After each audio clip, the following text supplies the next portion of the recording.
Hello. Hello, it's been a while. It's been a while. How is everyone doing? Hope y'all are doing well.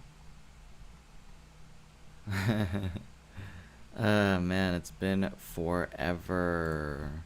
And by forever, I mean it's been like 5 days.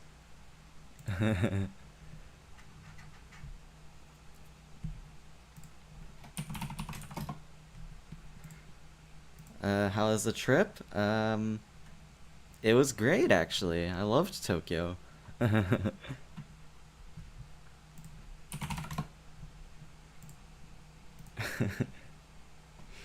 yeah, I'm very excited, I gotta say.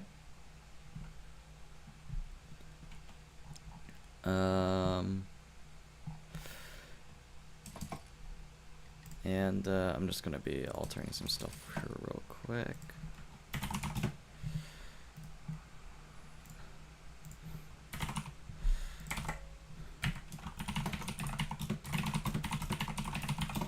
Okay. Alright. I'm gonna do this really quick. I'm gonna test this out here. Exclamation mark YOD. Yeah, it works. Okay, sweet. So, my music album, my Danganronpa music album is coming out tomorrow, 30 minutes ago. And I am very, very, very excited to listen to it along with everyone else. It is a very sexy music album, I gotta say.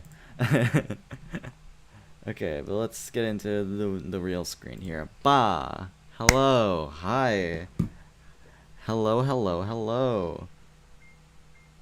I'm just messing around on Pokemon Go for a bit. Why am I doing this? I don't know. But you know what? That's fine. So yeah. Let's see this.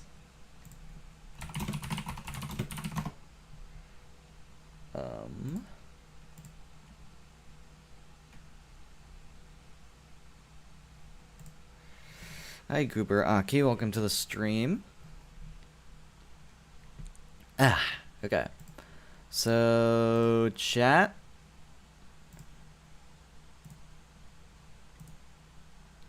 We're gonna do some funny stuff. Funny stuff.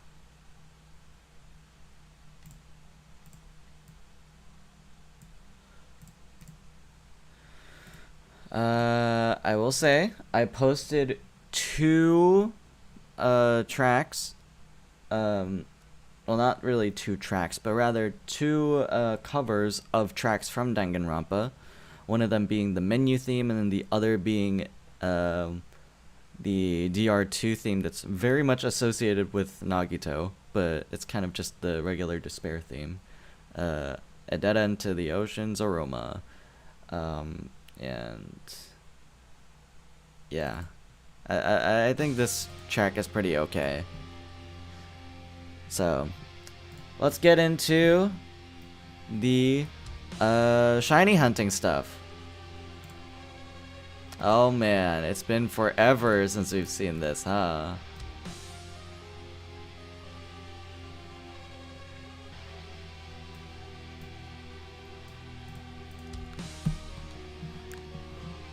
Yeah.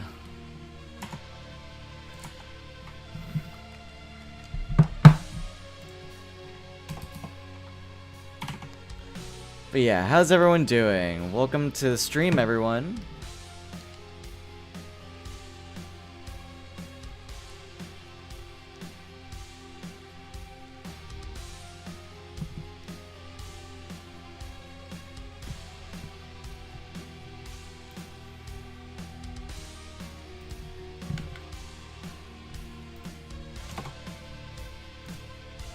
Twenty-four polls and no shiny Entei. Hey, listen, it should happen eventually.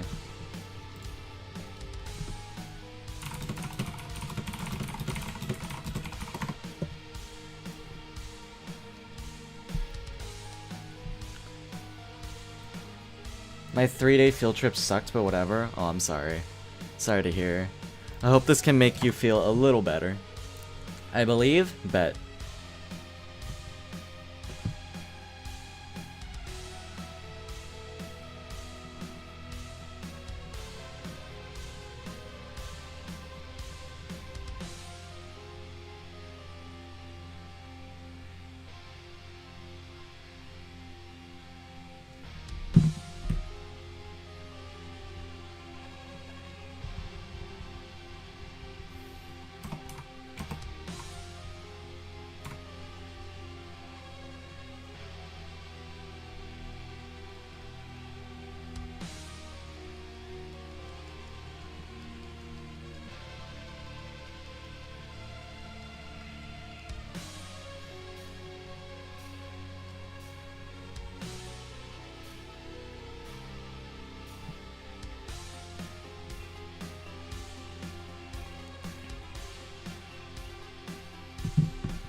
Been out of friends for the whole week, but today you got called to work, so now I chill here.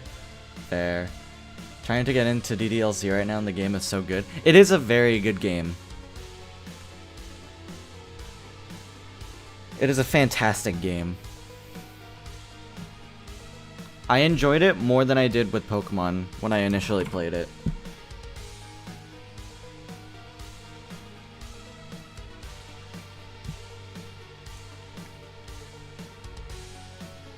I just love the music from it as well, especially from Plus. I think Plus is a huge upgrade in music.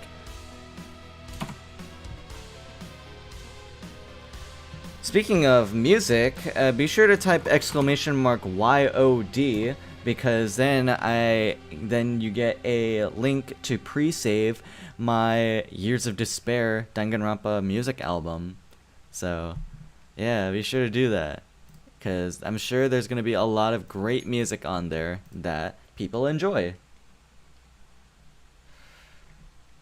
So yeah. Oh, you guys want to listen to more Civigunner? I forgot how many of these we listened to.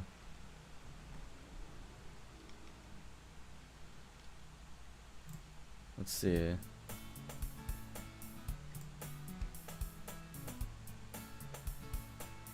Wait, right here.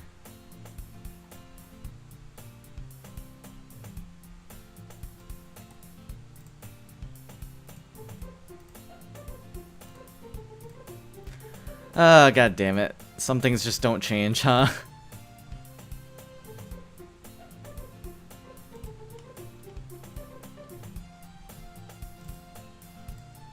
Some things just don't change, huh?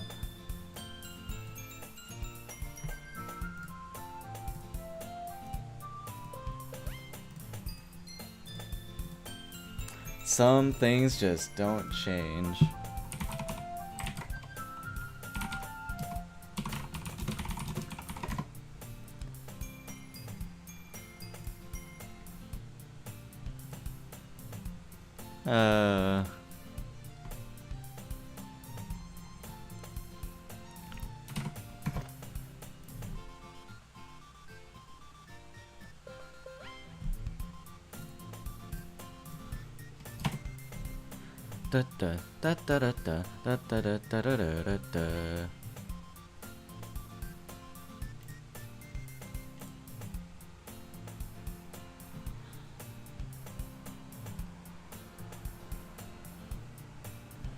I named myself I need to shit in DDLC.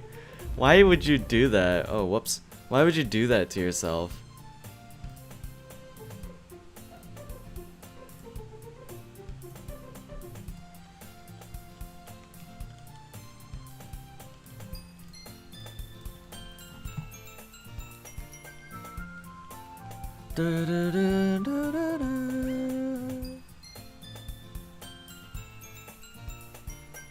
Because it makes the dialogue funny?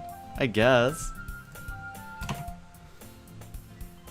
There's even gonna be some moments in game where it's like, you know, never mind.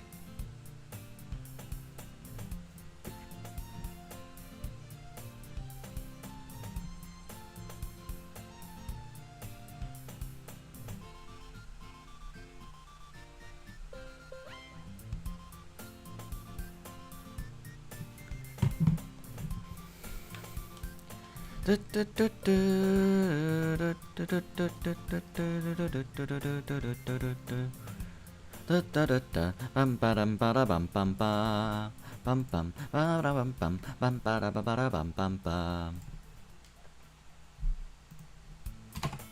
your favorite DDLC character? Natsuki.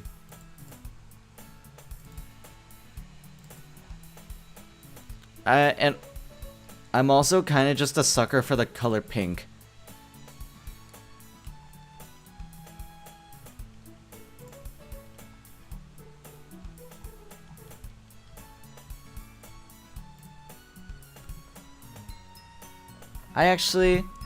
Pink is a really good color.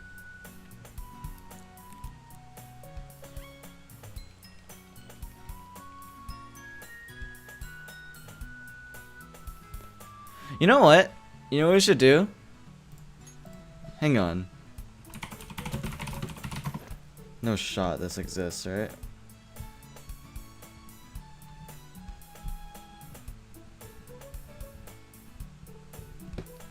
No way, right?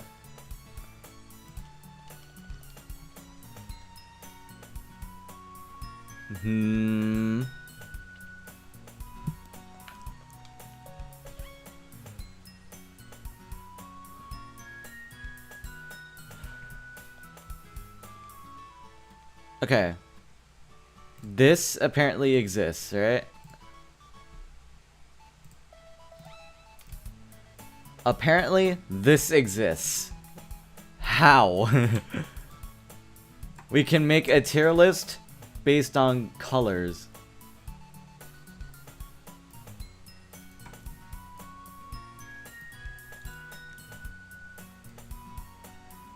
I'm gonna put this here for now. Actually, this is not gonna work. Hang on.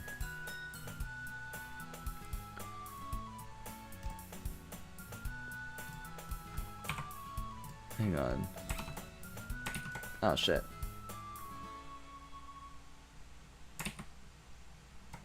Okay, there we go.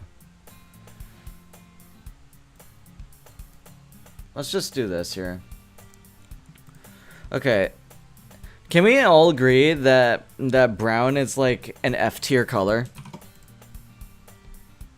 Can we all agree about that? Brown is kind of an F tier color.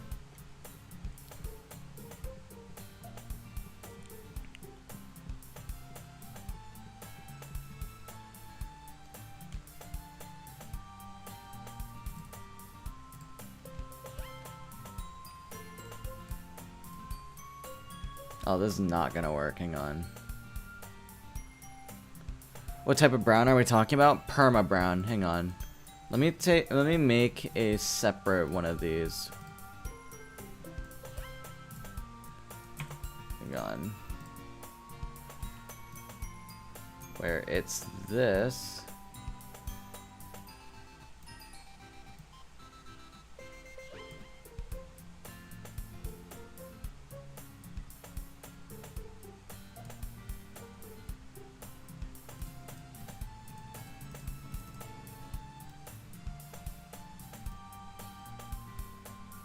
Okay. YouTube, please, I'm not gay. The reason I don't have negative opinions on certain colors is because they go so well with outfits and such. Yeah. Okay, but I still think that Perma Brown here is an F tier color. Cyan, I think is like A tier. It goes really well with a lot of stuff. Actually, no, maybe it's B tier.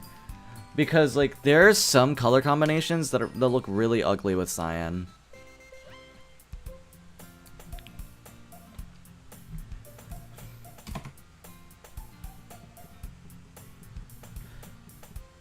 Sky blue, I think this is an A tier color. This is the A tier blue one.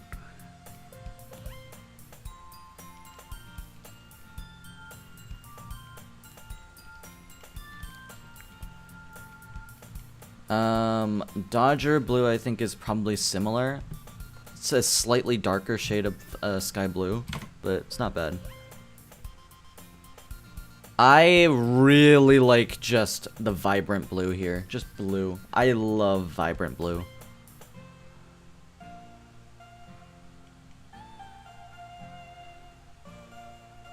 I know we're not there yet, but I think we can agree pastel pink is so peak. You know what? Let's just put it there right now. Pastel pink is amazing. I love pastel pink. I don't know what this reference is.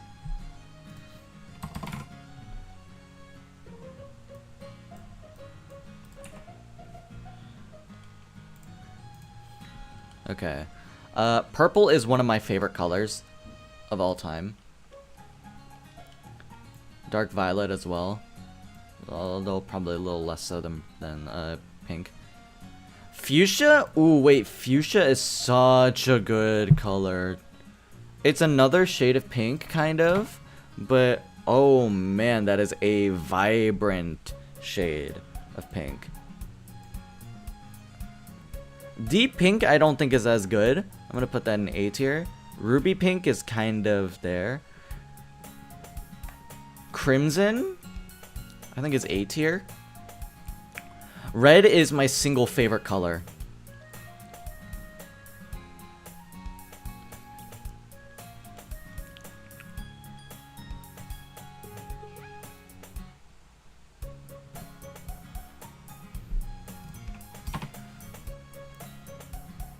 Pastel red is not as good. I'm gonna put it in B tier.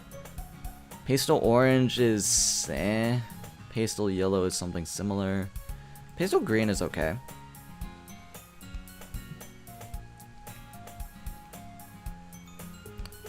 Cyan, pastel cyan is pretty nice. Pastel blue is pretty good too. Put it right there. And then, okay, we're kind of topping the list a lot. Okay, let's get this one. This is actually probably C tier. Orange is really nice. Yellow is, I'll put it top of C. Yellow green is also C. Emerald green. Ooh, okay. Emerald green. How do you guys feel about emerald green? Speaking of red, I drew a user comic in red Crayola marker in class and hung it up on my wall. Nice. Post on the Reddit. Oh yeah, by the way, yeah, check out the small subreddit that we got. It's a small community right now, but it'll also be really nice for people to post their stuff that they make.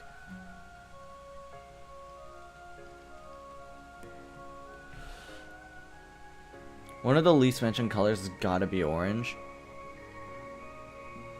I mean, that's fair. You know what? I'm gonna put orange, like, down here for now, because there's another shade that makes me think, oh god, that's way better. I like green. Okay. I think emerald green is really nice. Poison green, not so much. It's not F tier, though. Aquamarine, I don't feel like I see anybody talk about. It doesn't really work with a lot of colors, in my opinion.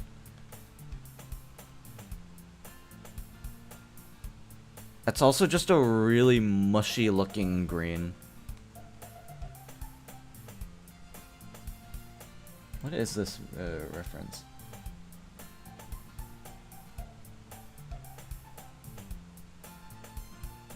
Oh my god.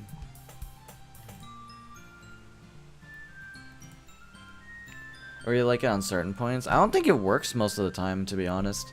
It's really weird. If it's by itself, maybe, but even then, it's kind of just an ugly color. I don't find it too appealing. Turquoise, on the other hand, I think is really nice. Not here, though. Midnight blue is really good. But, like, not as much as the other blues. I think it's the worst blue, but it's not even that bad. Blue is such a good color. Oh, mustard yellow. Okay. I really like this shade of yellow. I really like mustard yellow because it reminds me of cheese. Okay, saddle brown is... I'm gonna put it in C tier because, like, this shade of brown is not bad. The reason why is because there's like slightly more red if you apply it.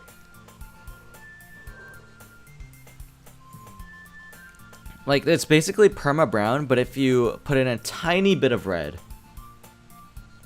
And I think we can also agree that black is like a top 3 color. Black is a top 3 color, and then white is like right here. Black is an amazing color. I love the color black.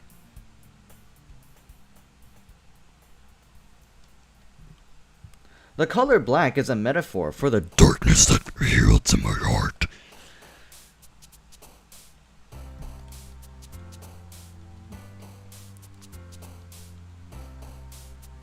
Yo, hello Vanilla, welcome to the stream.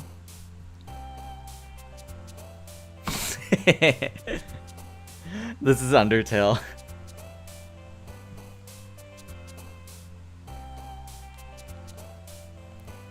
This is really good.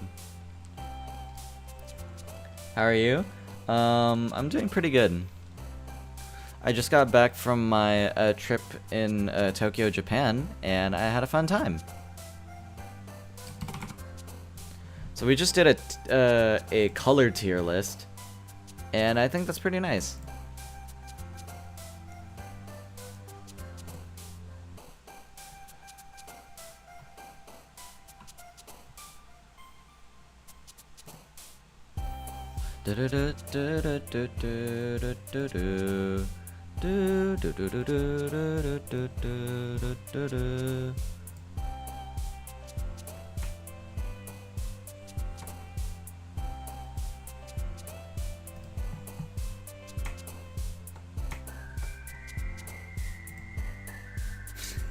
Snow halation.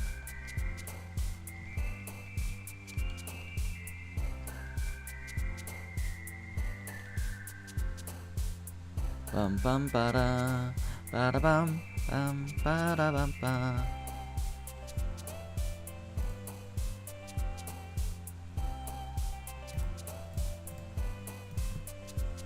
Oh my god. Alright, I want to post this on Twitter just because it'd be funny.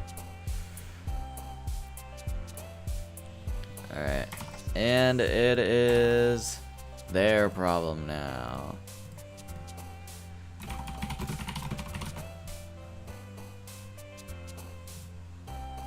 The amount of polls I need to get Manhattan Cafe and Umamusume. I think I pronounced that right, correct?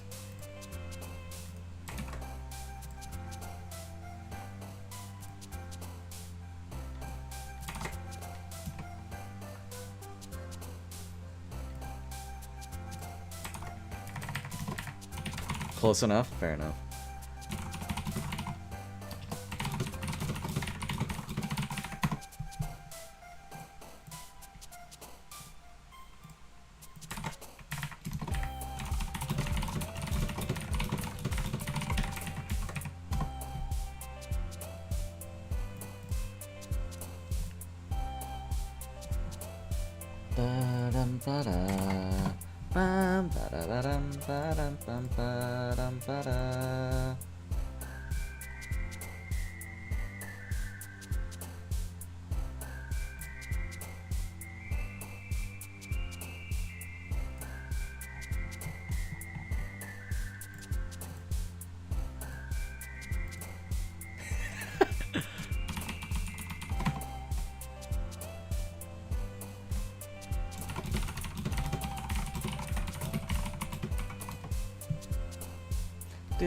Do do do do do do do do do do.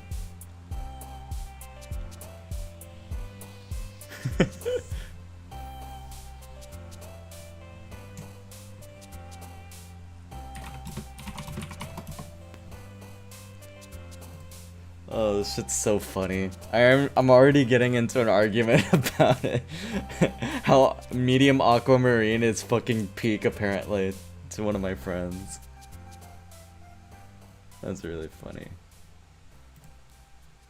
What stuff did you see in Tokyo? I saw the Team Labs art museum, which, yeah, it sure is. And we also just went sightseeing. It was just really nice.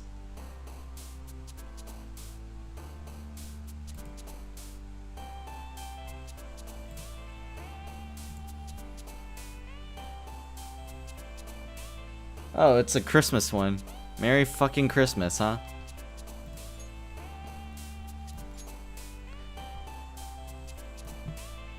This is a Christmas one.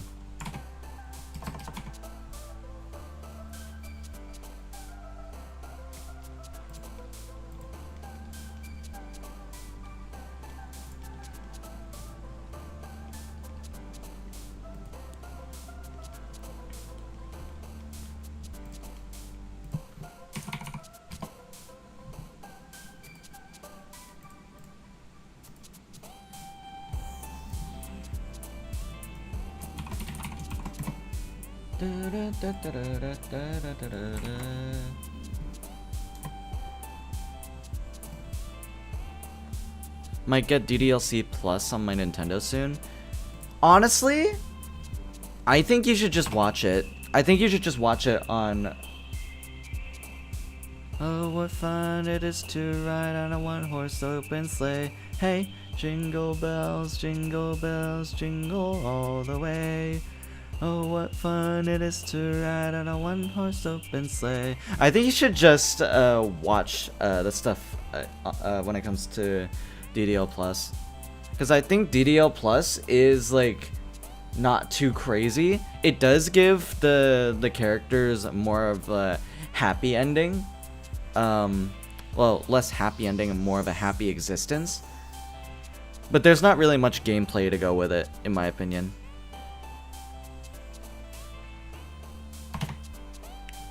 So I think you should just watch everything.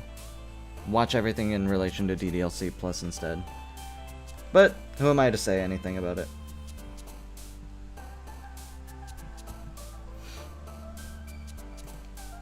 Do what you want.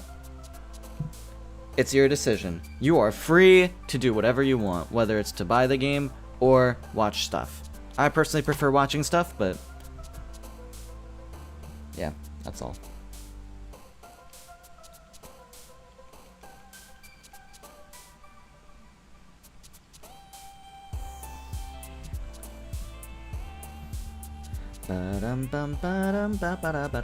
DDLC Plus is just kind of DDLC with more shit added to it. Yeah.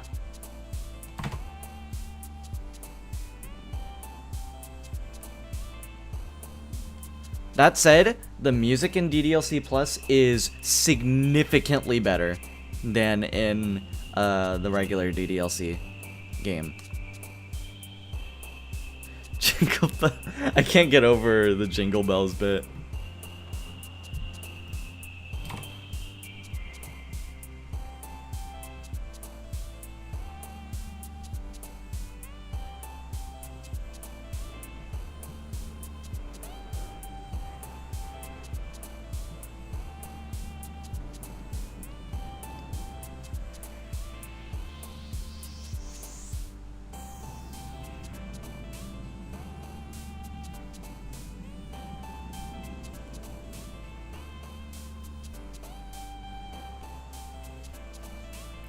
Yeah, it's your wants, your desires, yeah. Just like if you want to switch your identity, because you know what they say, trans rights are human rights. You can be whoever you want to be.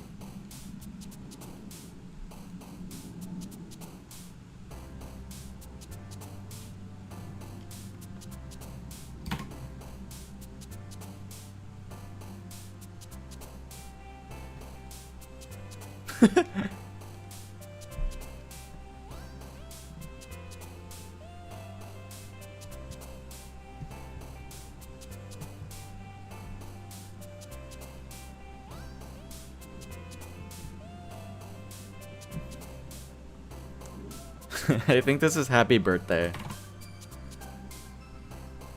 I think this is literally just happy birthday.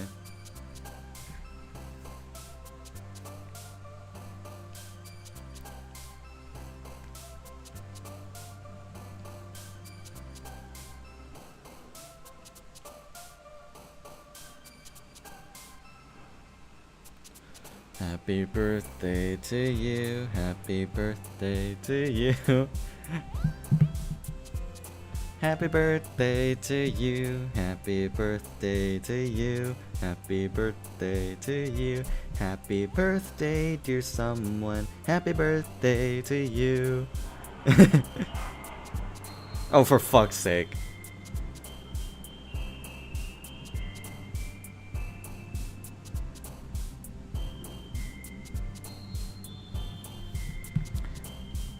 Fucking Flintstones.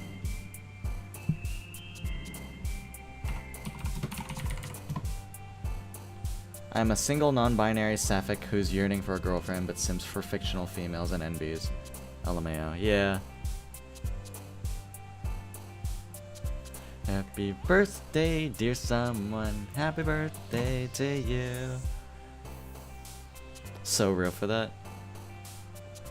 Happy birthday to Monica. Happy birthday to you.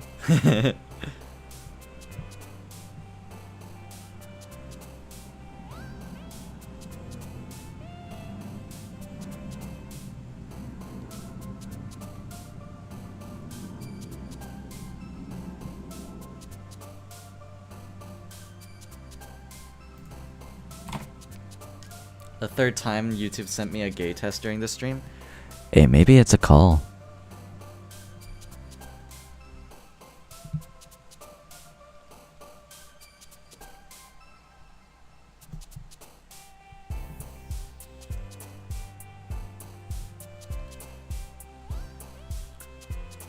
Happy birthday. Okay, alright.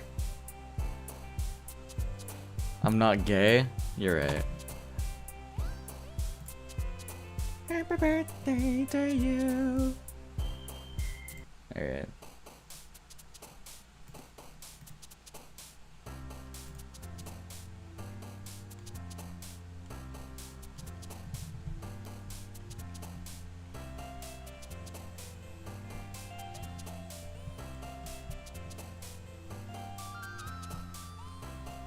I have no idea what this reference is.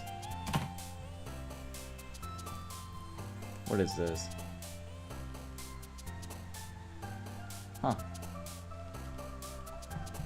Just need the follow-up to the project that Team Salvato was working on. Yeah, Project Libitina, right?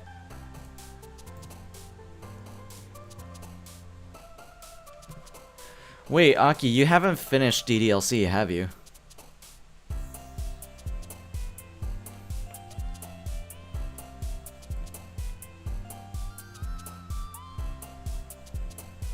Nope. Okay, yeah. I would have played a game theory that I would have played 2 game theory videos about DDLC, but since you haven't finished it, I'm gonna hold off on it. I really do think you should play it more. It is a fantastic game.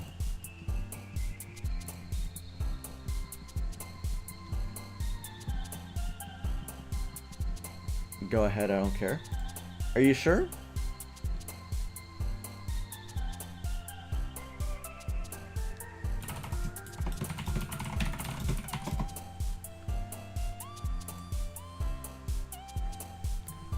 Shit sounds so good.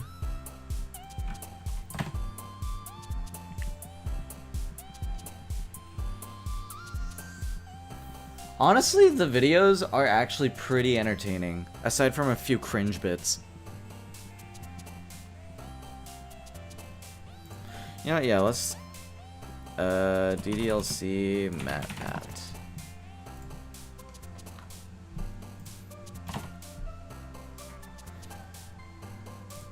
Yeah, let's take a look here. Yeah. Yeah, I'm okay with it. Oh, no way, a text message. Who's it from? Aw, Jacksepticeye, how sweet. And there's a picture? Wait, that's not how I wrote this gag. Another one. What's going on here? Wait. What the heck? Steph! Steph, are you pranking me? You promised you'd spend time with me, Matt. Me. And only me. Only me. Only me. Only me.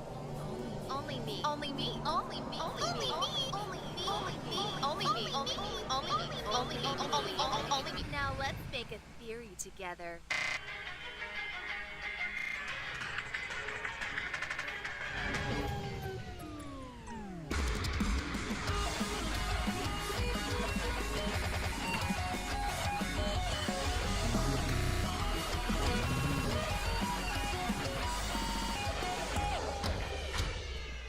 Hello, Internet! Welcome to Game Theory, Just where it's our goal to Monica. systematically prove that everything in your life is secretly terrifying. Over the years, we've Yep. made you fear public Wi-Fi, minimum wage jobs, and even the house next True. door. But today, we're gonna talk about a game that'll make you Been stop so long trusting the after- very since I've heard computer that, you're yeah. using to watch this video. Unless you're part of the 75% of users who watch this show on a tablet, phone, console, or TV. In which case, just pretend you're scared too. Ooh, okay? Okay. Looking at its Steam store page, Doki Doki Literature Club seems harmless enough. A cutesy, pastel-tinged dating sim starring 4 adorable waifus, as the kids say, all of whom you can try your hand at wooing for the low, low price of free. But look a little closer and it quickly becomes clear that this game isn't the fun, light-hearted visual novel that it makes itself out to be. For starters, the top tag on the Steam store page is psychological horror, which makes The most recent thing that GT Live did was play Dispatch and did not research how insanely adult that game is. Oh no. Oh, that's awful. Also, there's an ad that's going to be playing soon. Oh man, that sounds terrible. Oh no. Yeah, it's very adult. It is a very adult game. And also, like, there's gonna be some innuendos like here and there. It's because it's like, I think it's like a dating game. I'm very positive. I've never played it. Wait, no, that's not. I'm thinking of Date Everything. I'm thinking of Date Everything. No, no, I have no idea about anything in Dispatch other than the fact that it's like what, I don't know, superhero stuff. I don't remember. I don't know. I don't know. I don't know anything about it. No. it seem misclassified. And at the bottom of the game's description, which is a cute little greeting note from the Literature Club's president Monica, you'll find a very stern warning in bold letters. This game is not suitable for children or those who are easily disturbed. And in case you missed that one, Hold up, I'm in ads? Alright, fair enough. But yeah, I can't believe I confused Dispatch with Date Everything. God damn it. Oh man. I'm so funny apparently.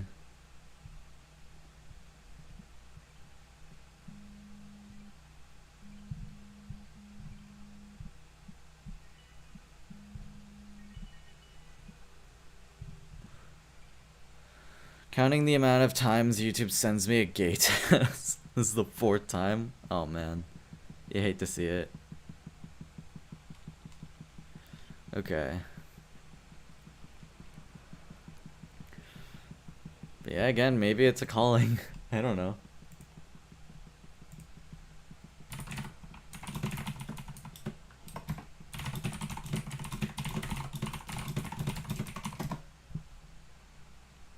Alright. Let's keep going with this, shall we?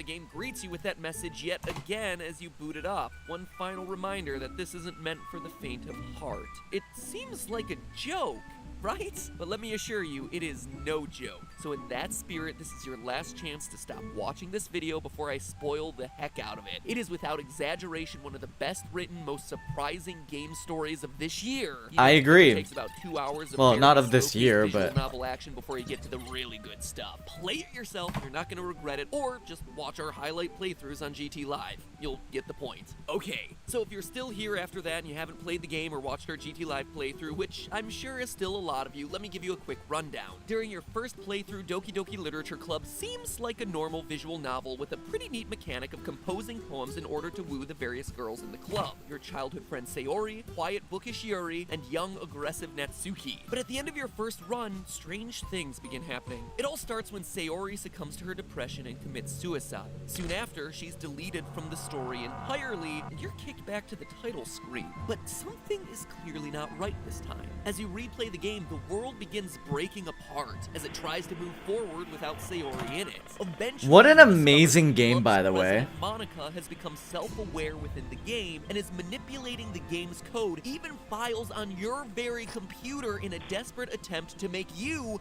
the player, love her. When nothing else works, she deletes everything else in the game, leaving just Monica. Just Monica and you in the club room with nothing to do but talk. Forever. At least until you do what she did to the other characters and delete her character file in order to save everyone else and reach the true ending. Doki Doki Literature Club intentionally leaves a lot dangling for gamers to figure out on their own, but out of all of it, one question has been bugging me nonstop since I finished playing it. What is the story behind Monica? The game presents her as simply being a character. Dispatch is so adult, and that scene in episode 4 is like everywhere. How did I not? I haven't seen it, to be fair. I will say, I have not seen it. Moist Critical is in it. He's not whatsoever kid-friendly. Oh yeah, well that's true. But I've not seen the scene in episode 4. I don't even know what scene you're talking about. So I can't possibly know. I'm playing this on my phone and I don't have files. Oh, fair enough. In a visual novel who suddenly becomes self-aware, but all of that doesn't quite add up. The way DDLC is designed, the way that Monica manipulates it, and the things that she says in her extended conversation with you all hint that there's something much more sinister going on with her. And that is the theory for today. That's right, dear theorists. The hidden truth of Doki Doki Literature Club is that Monica is from a different game. Monica is Flowey. Oh, who for also fuck's happens sake. to be Porky from Earthbound, who's really the purple guy from FNAF. Sorry, the rest of the Theorist team just pulled me aside for a quick intervention. Apparently I'm banned from making any links between this game and Undertale. Or Yep. any game and Undertale. Really, I'm not allowed to touch Undertale anymore. But in all seriousness, Monica is from a different game. And not just Monica either. Doki Doki has a lot more to it than first meets the eye, even once you make it through the main story. Because the ending isn't even the ending. When you restart the game after deleting Monica, Sayori assumes the role of club president now, and things are pretty normal until the end of the first day, when you get perhaps the biggest twist of them all. Sayori now is self-aware, expressing the A exact wet same dream desire to sequence. orient herself Okay, to Monica. alright. So there's gotta be something that at least Monica and Sayori have in common, and possibly the other girls as well, that's making all of this possible. See, there's something about the way Doki Doki Literature Club is designed that doesn't quite add up. Throughout your second playthrough, Monica reveals that she's been manipulating events behind the scenes the whole time, that she's been messing with Yuri, Natsuki, and Sayori's character files by amplifying their worst traits so that you'll like them less and you'll like her more. That's why Yuri goes from being a little bit clingy to being self-harming and obsessive, why Natsuki goes from being flirty mean to just being a plain old jerk, and why Sayori goes from being mildly depressed to suicidal in the span of a few days. These are all the consequences of Monica haphazardly adjusting their character parameters behind the scenes, but hold on a second. That might seem to make sense on the surface, but if you actually stop and think about it, that's not really how visual novels work at all. Visual novel characters aren't AI-based. Their behavior is determined entirely by what's written in the game's script. The game's dialogue script, not programming script. I can see how that gets confusing. I can't play this game at no all need on for a GT character Live, in a yeah. dating sim to have complicated behaviors like this, but what if they were created for a more complex game? What if the characters in Doki Doki Literature Club were intended to be used in a different game altogether? One where they would Fucking New have Donk more City. complex, believable responses to a greater range of player choice? What if their assets were simply repurposed from that game in order to make this dating sim? It's not just speculation. The clues are there, hidden in plain sight in Doki Doki's central mechanic, the poems. Over the course of the first act, you read poems from all the other club members, which seems pretty innocent. Sure, reading between the lines, you can start to get hints that Sayori is depressed, that Yuri is prone to self-harm, and that Natsuki is being abused by her father, but it's nothing overt. In the game's second act, you're given 3 randomly selected special poems out of a possible 11 that makes these hints much more overt. But there's one of these poems in particular that really stands out. A huge block of redacted text with only a few letters left visible, spelling out the question. That would be unsettling enough on its own, but if there's one thing Scott That's Cawthon so is training me scary. to do, it's to run dark images through Photoshop and play around with sliders. If you crank up the exposure on that image all the way to max capacity, suddenly it becomes possible to read the full text, and man, it is weird. A regular This heartbeat, theory does heart go very palpitations, hard. Arrhythmia. I search and search, eyes scanning everything I can find on their symptoms. What is this? Shortness of breath? Chest pain? Dizziness? No, this is all wrong. Alyssa's symptoms are nowhere near this simple. I've seen it twice now. The screams of pain, sickeningly pale skin, vomiting blood. There is no other explanation other than that Renier's information was a complete and utter lie. This can't all be coincidence. It's not possible. I don't know how much of this Renier is behind, but I do know this. There is something horribly wrong with this family. When I accepted the invitation to become a part of it, I can hear Alyssa's screams through the walls now. I listen helplessly. Renier said he would be with her shortly. Is he in her room now?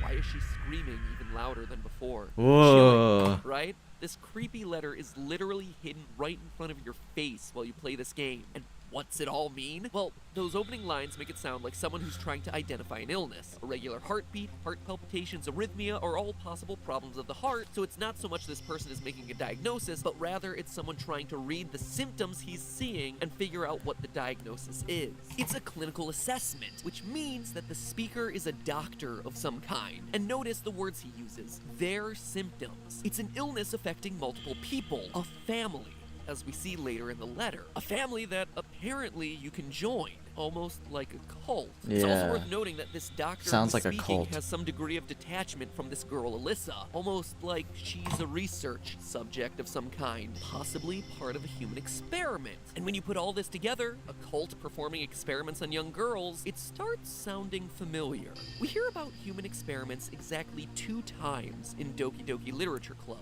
Both times when Yuri describes the plot of The Portrait of Markov. Portrait the of book that she wants to Markov. read with us. A book which has a, quote, ominous-looking eye symbol on the front cover. In the first act, Yuri makes it sound relatively innocent enough. Quote, basically it's about this girl in high school who moves in with her long-lost younger sister, but as soon as she does so, her life gets really strange. She gets targeted by these people who escaped from a human experiment prison, and while her life is in danger, she needs to desperately choose who to trust, end quote. In the second act, Yuri's personality gets a bit more unhinged, and she gives us a creepier description of what's actually going on these pages. Oh dear. Again, basically, it's about this religious camp that's turned into a human experiment prison. All the people trapped there have this trait that turns them into killing machines that lust for blood. But the facility gets even worse, and they start selectively breeding people by cutting off their limbs and affixing them to, and then she cuts off. That's a lot of information for a fake book, especially when you compare it to what we learn about Natsuki's favorite manga. And that's because what Yuri tells us about the Portrait of Markov isn't just a short snippet of text meant to create the illusion of a bigger Should be their story. next game. It is the bigger story here. It's the plot of the horror game that Team Salvato is working on. The game that all 4 of these characters originate from. And if you think I'm done, oh no, we have just scratched the surface. We can dig deeper to uncover more about this horror game, including its title and release date, as well as how these 4 girls fit into the overall story, because Team Salvato left a whole ARG's worth of content hidden in Doki Doki's game files. If you thought that the Literature Club was interesting before, simply because it had these cool meta moments and jump scares, well, get ready. There's a whole other game here, just resting underneath the surface, waiting to be puzzled together. That'll start to make you really question everything you thought you knew about Sayori, Natsuki, Monica, and especially Yuri. But it's all way too much to cover in this one video, so ring the bell to subscribe, help us get closer to the glory. Dude, that is such a great theory. That is such a fantastic theory. This is a top 10 theory for me. And then this is just an ad. Okay. But yeah. The second part of this as well. Just Monica. Just Monica. Just Monica. Just Monica. Just Monica. Just Monica. Just Monica.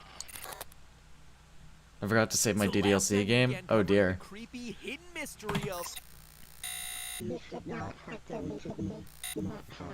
I am still here, and I still want my Yuri. Long time.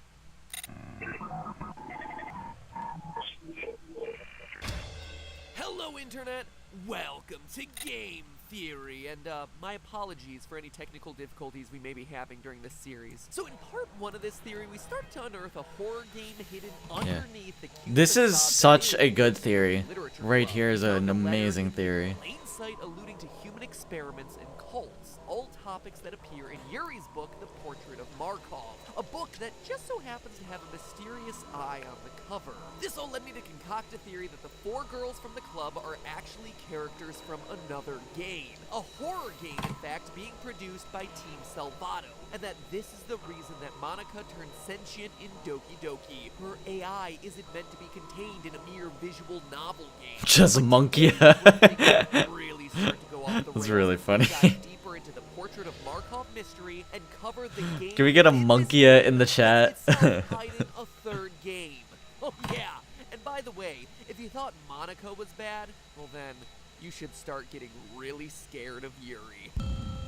As you'll know if you finish the game, the character files in the game's directory. This play is so a good. lot. Monica manipulates and deletes them one by one in her quest to make you love her. And ultimately, you have to delete Monica's file in order to reach the game's true ending. But there's more in these files than just character information. Each of them is a puzzle in and of themselves, left in the game to be solved by the fans. And 2 fans of DDLC in particular stepped up to the challenge. Reddit users MitHost and WarChamp7 dug deep into these files and uncovered their secrets, posting their findings to the R Visual Novels subreddit. And the lore bits they uncovered broke the Portrait of Markov mystery wide open. So the character files on your computer start as .chr files, which isn't a real file format that programs can recognize, but that doesn't mean you can't open them. If you use a text editor like Notepad, you can absolutely see what's inside, and that's exactly what they did, with the text inside each file giving them clues as to what they should be doing next. Yuri's something about this visual novel makes me go through puberty. Yuri's file was the easiest to crack. It started as a bunch of random letters and numbers, but that pile of letter vomit was actually text encoded Base 64? in Base 64. Yep. It's an encoding technique that converts binary data into text, specifically ASCII text, the same stuff that Bob built his army using a few years ago on YouTube. That may sound like it's really hard to decode, but all you have to do is copy it and paste it into a Base 64 decoder, like this one right here. When you decrypt Yuri's file, you'll see that it's actually a short story, a creepypasta which the game's director Dan Salvato confirmed that he wrote over 2 years ago and just stuck in the game as an Easter egg. It's a spooky story to be sure, but it seems to be just that, an Easter egg. A red herring. It is nothing compared to everything else hidden in these other character files. Natsuki's file came next, which, when opened in a text editor, gave the clue that this should be opened as a PNG file. Changing the extension resulted in this odd discolored image. But for anyone who's had some experience playing around with Photoshop, this color scheme may remind you of what happens when you inverting colors, photo negative. Those signature blues and grays. So reversing that inversion, the picture suddenly starts to look like a real picture. And not just any sort of picture, a face. Rotate the image and wrap that texture around a 3D cone, then look at the cone from above, and it turns into an image. Oh, that's so weird. This woman doesn't resemble any of the other characters in the game, or anyone talked about by him. So perhaps then she's a character from the other game being developed by Team Salvato. Maybe it's Alyssa, the girl suffering the strange illness that we heard mentioned in the letter found in the last episode. Monica's character file, when converted into a PNG, turns out to be an image of a ring with a square of black and white. It's a QR code, I believe. But that's not just any static, it's a QR code. Or was what I initially thought. Oh. But nope, it's actually way more complicated than that. And huge compliments to the guys on Reddit for solving this one. It's actually binary. Oh my god. Ones and zeros, where one number is represented by the color black and the other number is represented by the color white. So what MidHost did was to take those black and white pixels and convert them line by line into strings of binary. Then convert that binary sequence into alphanumeric text using an online converter, which resulted in yet another pile of letters and numbers. Base 64. Starting to look a bit more familiar, right? It's more Base 64 code, which, when converted, reveals a note that really starts. It is a gorgeous design. Can you hear me? Who are you? I can't see you, but I know you're there. Yeah, you can definitely hear me. You've been watching for a while now, right? I guess I should introduce myself or something. My name is... Actually, that's stupid. You obviously already know my name. Sorry. Anyway, I'm guessing if you were able to put a stop to this, you would have done it by now. I mean, I know you're not, like, evil or anything, because you've already helped me so much. I really should thank you for that, for everything you've done. You're really like a friend to me, so thank you so much. I think more than anything else, I really don't want it all to be for nothing. Everyone else is dead. Maybe you already know that. I'm sure you do, actually, but it doesn't have to be that way, right? Well, there's a lot of stuff I don't understand. I don't even know if it's possible for me to understand it, but I know that this isn't my only story. I can see that now, really clearly, and I think everyone else has had that same kind of experience. Some kind of deja vu. It's the third eye, right? Woo! I could be totally wrong about this, but I really think you might be able to do something. I think you might be able to go back, or however you want to put it, to go back and tell them what's going to happen. If they know ahead of time, then they should be able to avoid it. They should. If they remember their time with me in the other worlds, they should. In the other worlds? Yeah, I really think this might be possible, but it's up to you. I'm sorry for always being so, never mind. The 5th time? This is my story. Alright. It's time to be an epic hero. Both of us. 2018.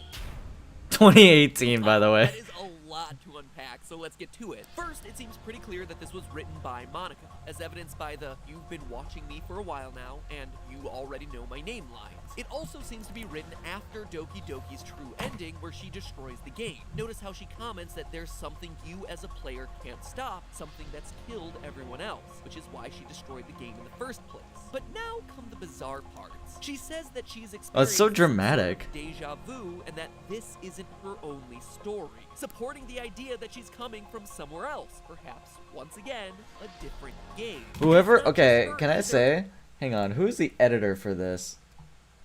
You can't even see. Oh my god. Dude, the editor for this particular video did amazing. It's so good. It's so well edited. It's all 4 of them.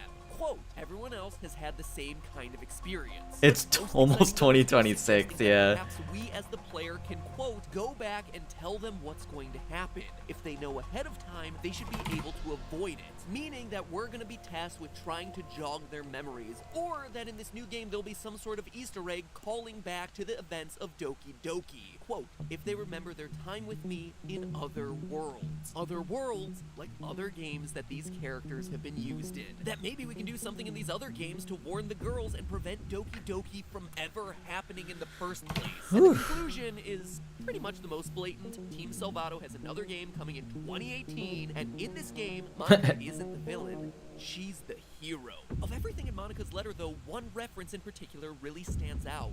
The third eye. On what she calls the third eye. And it's not just Monica. That This sound effect third is eye so used throughout cool. your time with the literature club. During Act 2, you're always given 2 regular poems. Once the game starts to break, the first poem that Natsuki gives you is a string of random letters and numbers, which at this point we're old pros at decoding. Using Yep. base 64, the text reveals a creepy Really hope it's not a poem forgotten titled project. I hope so Open Your too. Third Eye, which describes the narrator taking pleasure in stabbing someone to death. The second poem that Yuri gives you seems, at first glance, Oh, to be a huge jeez. block of random words. But hidden in plain sight at the end of it is another ominous passage that describes a compulsive stabbing and concludes with the line, quote, the lust continues to linger through my veins. An ache in my muscles stems from the unreleased tension experienced by my entire body. Her third eye is drawing me closer. That's 3 so characters good. have brought up this third eye. The same eye that happens to be described on the cover of the portrait of Markov. And remember what Yuri said about the plot of the book last episode. All the people trapped in the human experiments at the religious camp have this trait that turns them into killing machines that lust for blood. That trait is undeniably the third eye. All of this points to Team Salvato's new game being about human experimentation, researching a psychic phenomenon that invokes uncontrollable bloodlust in the people exposed to it. Which brings us to the last piece of the puzzle, Sayori's character file, which is by far the trickiest to decipher. In order to unlock its secrets, you need to convert it into an OGG audio file, which sounds like a lot of random noise at first. But when you open that audio in a Audio visual visual. program, Audio and then visual. apply a spectrograph to that visualization, you reveal a QR code that, when scanned, takes you to the website projectlibitina.com. Whew, that is a ton of work just to reach a page of plain text. But the information contained within that text is eye-opening. third eye opening, that is. Oh my The god. page is an examination report dated January 5th, 2000, This is so which cool. describes horrifying experiments being performed on a 3-year-old psychic girl with the first name Libitina. Her last name is left blank. Another blank name appears at the bottom of the page. Another subject who was terminated earlier. Based on the context of the redacted poem we covered last episode, it's my guess that this girl is Alyssa. Even the number of letters in Alyssa match the number of redacted letters in the name. That's far from the only parallel to the portrait of Markov that we see here, though. A note to the head doctor at the bottom of the page reads, Could be Renier, quote, though. "You are choosing to avoid the measures necessary to prevent a repeat scenario, Doctor. Will you not have as much faith in your personnel as you do in your God?" End That is quote. definitely Yuri a says that cult the book is thing. set in a religious camp that was turned into a human experiment prison, which lines up pretty well with this mysterious doctor's reported devotion to a god of some kind, and the redacted poem's allusion to joining this mysterious family. Judging from the various notes on this webpage, the tests performed on the 3-year-old were all about activating Libitina's third eye, that lust for blood, Oh. which proved successful, but then, based on the failed test results, Libitina is then unable to suppress. But not only are we getting more and more clues as to the next game Team Salvato is working on, we're actually seeing exactly how our favorite club mates are going to fit into the story, because I am confident 3-year-old Libitina grows up to be one of the 4 girls we see in Doki Doki Literature Club. And what's more, I can prove exactly which one it is. Libitina is a 3-year-old, and her height and weight are both average for her age, so there's not much to go on there. But if we look a bit further down the page, we see a list of noted behaviors that the researchers say should be ignored in future examinations. Twitching, vocal tics, biting, epiphoria, vomiting, screaming, harm to examiner, harm to self, misplaced laughter. There's one character who we see display almost Theory all is these insane, traits I from agree. Doki Doki Literature Club, particularly in that second act, Yuri. Once the game bugs out, Yuri's dialogue becomes the most erratic. We repeatedly see her eyes twitching when she talks to us, she screams a fair bit, laughs erratically at a few points, and that bit about self-harm? Hell, I don't think I need to explain that one. But these aren't the only clues that we have to go on. There are 2 more things that absolutely confirm that Yuri is Libitina. The first is her age. Libitina was born January 5th, 2001, which would make her 17 years old in 2018, the year that Project Libitina is set to release. Okay. This is the only thing in this theory that I actually disagree with. Because the reason why is that Dan Salvato confirmed that all of these girls are 18 years old. So I'm not sure how much of this part holds up.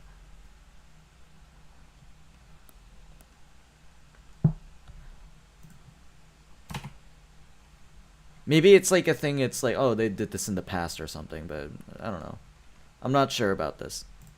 As the only member of the literature club in senior year, Yuri is the only one of the girls in the right age range to be Libitina. But there's also one more piece of crucial evidence that absolutely clinches this theory, and the evidence isn't found in the game itself, or even in its data, The merch. or a random hidden webpage, but rather in the Doki Doki Literature Club merchandise store. Yeah! This guy is hiding clues in more places than Scott Cawthon. Team Salvato might not be offering much in terms of merch items, but the few items that are present reveal some very interesting details. So let's look at the posters. 4 of them are simply CG of each girl taken straight from the game. Nothing too exciting there. Another 4 are creepy original artwork featuring iconic quotes from the characters. Between all of these, there's this running motif of the girls being tied up in a red string. Even Monica has a bow wrapped around her, but Yuri doesn't seem to possess these strings. In fact, all of the red strings seem to be emerging from her heart, from this flower, whatever this is, ensnaring all the other girls. Yep. An allusion to Libitina's psychic influence over I everyone. really like But this that doesn't idea. convince you, there are 2 more posters for sale featuring original artwork. One of these is a surprisingly cute picture of Monica handing you the song she sings you at the end of the game. It's cute. It's very Yep. cute. The last poster, called Yuri Unhinged, is a bit different. And when I say a bit different, I mean completely different from anything else in the game or on the site. It shows the quiet bookworm Yuri sitting in the classroom at sunset, toying with a knife. Quite reserved. For someone unhinged, her posture seems oddly relaxed, even confident. In fact, it's the most confident we've ever seen her. Like she's in full control of the situation. And behind her, we see all sorts of ominous text scrawled on the blackboard. To her right, we see a poster. A poster with a big ol' Illuminati confirmed eye in the middle and the words, "Help me scribbled along the top. This is the third eye, Yuri's third eye, and this is the only artwork where we see it depicted. Illuminati confirmed, Yuri as Libitina confirmed. Doki Doki Literature Club isn't just a free game made to promote Team Salvato's upcoming horror title. It's a part of Project Libitina. It's so Monica is the good. upcoming game's protagonist, while Yuri is the monster at the center of the story, Libitina herself. This is why Yuri was so attached to the Portrait of Markov story. It is her story, and the disconnect from being put in the wrong game is the reason that Monica becomes self-aware. But hey, that's game theory. That's just a theory. A game theory.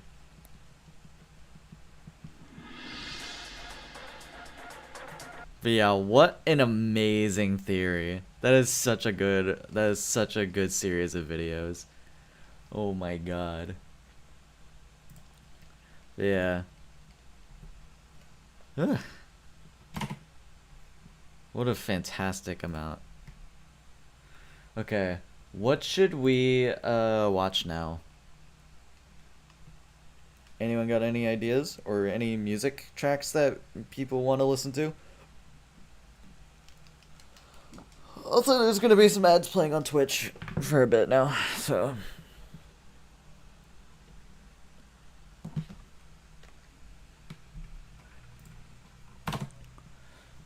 Yeah.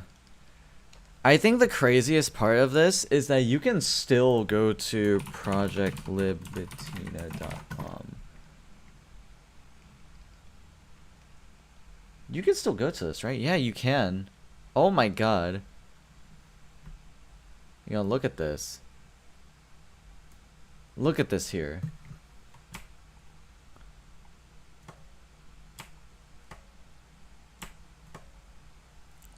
Like, some of it is kind of cut off, but like, also like, man, this is scary.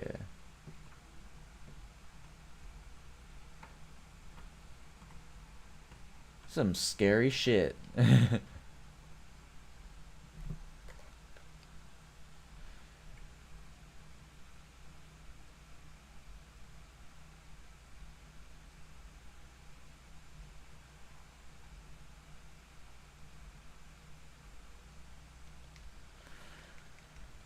But yeah.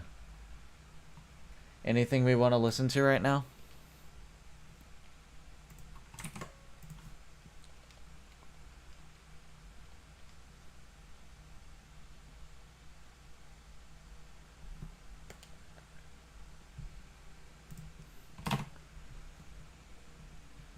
Had some calls from a few friends. I'm back now. Hi, back now. My name is Brandon.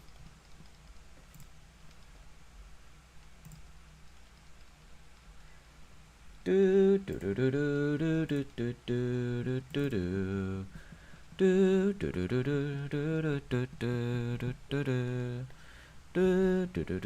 do do do do do. That's so funny.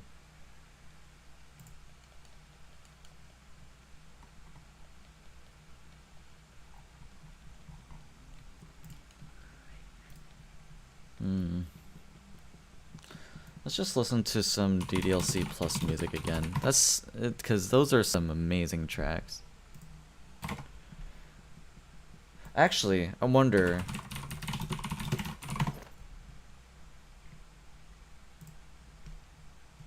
Before that.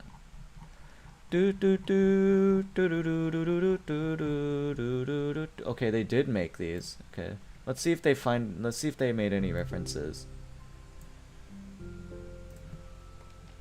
Candy Hearts kills me every time. Yeah, because, well, to me it sounds like the frickin' sea shanty. The Wellerman sea shanty. Oh.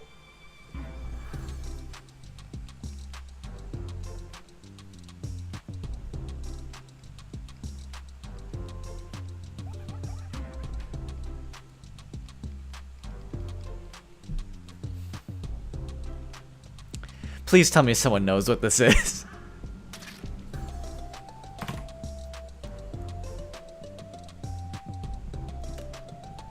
That's fucked up.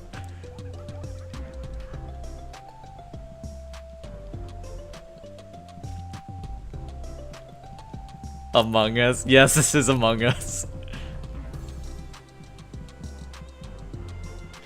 Oh, that's really funny.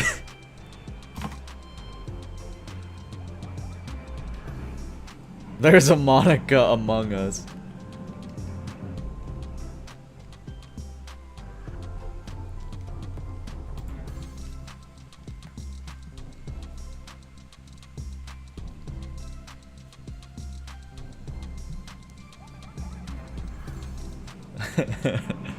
That's a really good reference. Oh, this one. Ela foi chegando feito vento, dominou meu sentimento, me deixou alucinado com seu jeito de fazer. Era uma coisa diferente, dessas que enlouquece a gente. No primeiro toque doce, leve, feito uma flor. Oxi, tudo é tão lindo, mas tenho medo que essa loucura se acabe.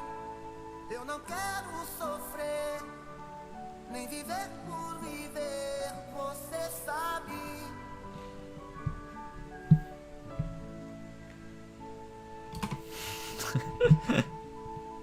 Do, do.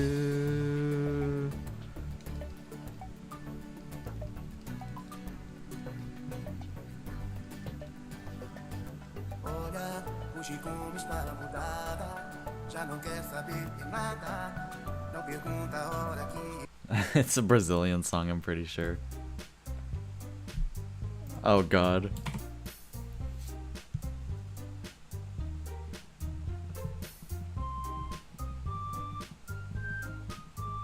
What is this?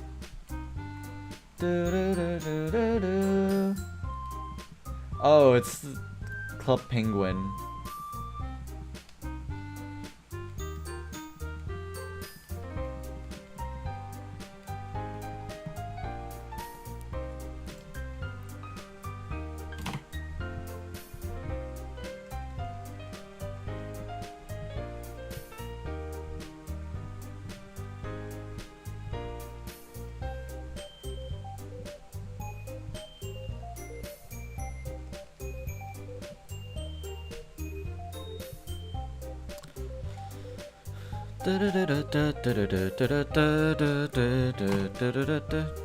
Yeah.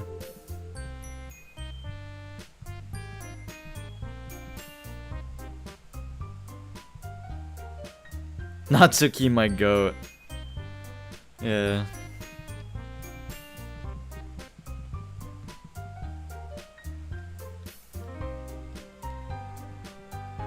Top 3 favorite characters, number 1. Heck yeah. We love Natsuki in this household. Izuru Kamakura. Okay.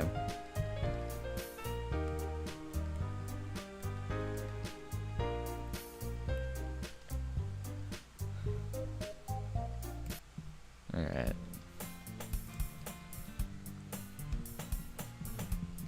What is this one gonna be?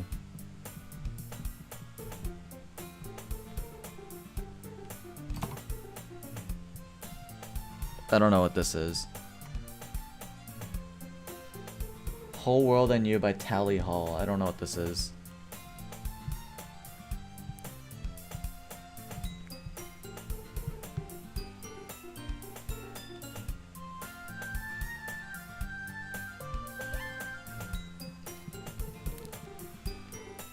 Sixth time? That's really funny.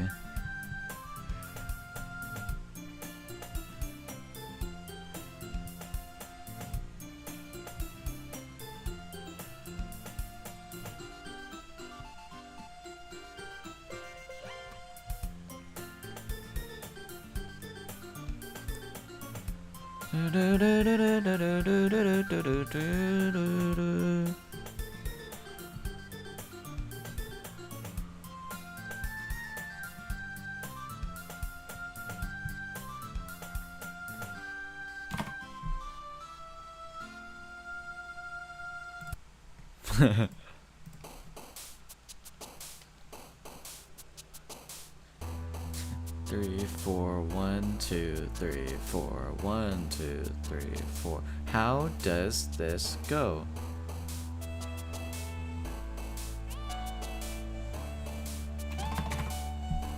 What is this actually?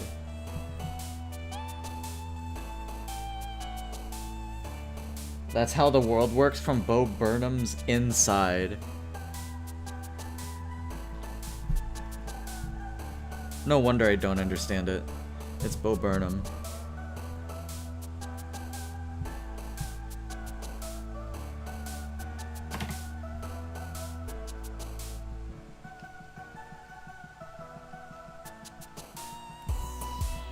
I'll let it play for a bit.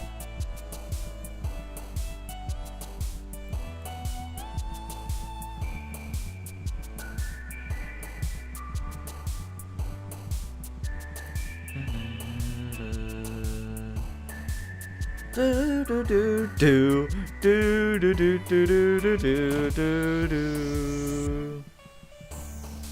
That's really funny. Okay, now we can skip it now. Nice ad. Let's go Super Gunner ad. Ad revenue. Is this thing on? Word. So we get drunk, so we smoke weed, we're just having fun, we don't care who sees, so we go out, that's how it's supposed to be, living young and wild and free. So what? I keep them rolled up, sagging my pants, not caring what I show. Keep it real with my niggas, keep it playing for these hoes. It look clean, don't it? Washed it the other day, watch how you lean on it. Eat me some 501 jeans on it, roll joints bigger than King Kong's fingers, and smoke them hoes down to they stingers. You a class clown, and if I skip for the damn with your bitch smoking grade A. It's like I'm 17 again, peach fuzz on my face. Looking on the case, trying to find a hella taste. Oh my god, I'm on the chase. Chevy, it's getting kinda heavy. Relevant, selling it, dipping away. Time keeps slipping away. Zipping the safe, flipping for pay. Tipping like I'm dripping in paint. Up front, 4 months like a leaf. Put the wheat in the chain. Hey. So we get That's really good. we're just having fun, we don't care who sees, so we go out, that's how it's supposed to be, living young. I hate how this does fit. And I don't even care, cause if me and my team in here, it's gonna be some weed in the air. Tell 'em Mac, Blowing everywhere we going, and now you knowin' when I step right up. Get my lighter so I can light up. that's how it should be done. Soon as you thinking you're down, find how to turn things around, now things are looking up. I'm done. I don't want to listen to that.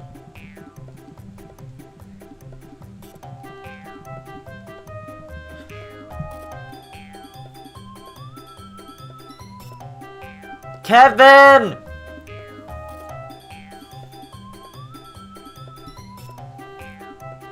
Do do do do do.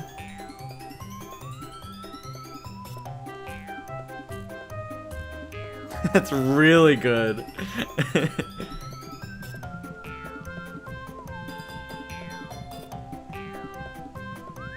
That is amazing.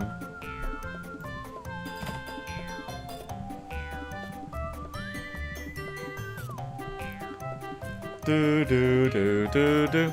Alright.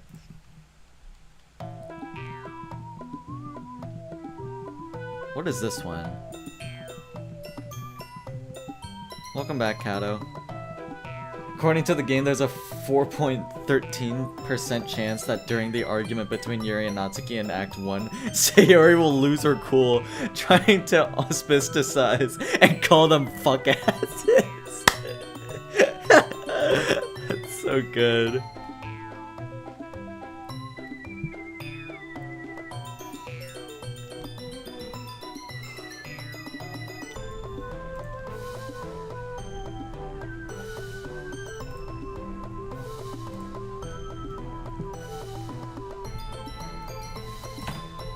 That's amazing.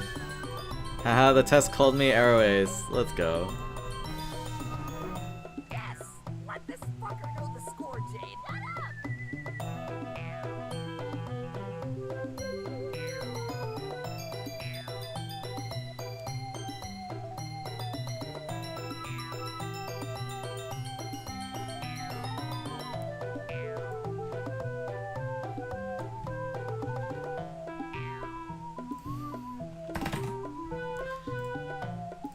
Huh.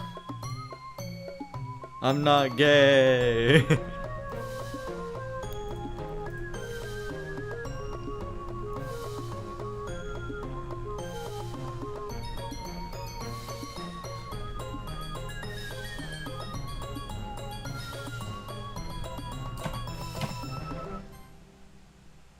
Alright.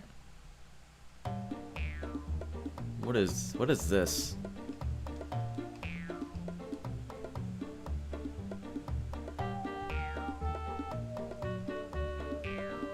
What is this?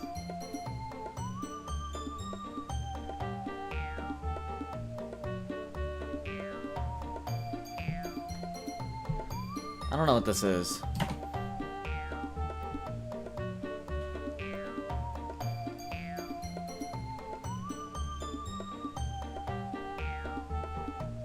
I play Fortnite every day? Oh no, I don't know what to expect.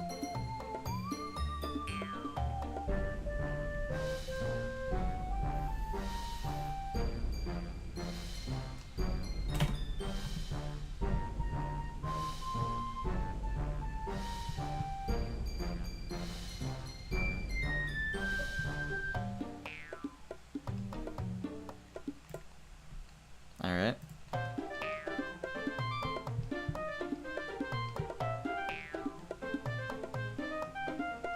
If I took one, it would probably say bisexual. Who would ever guess that a bisexual person would get the bisexual option? I'm also bisexual.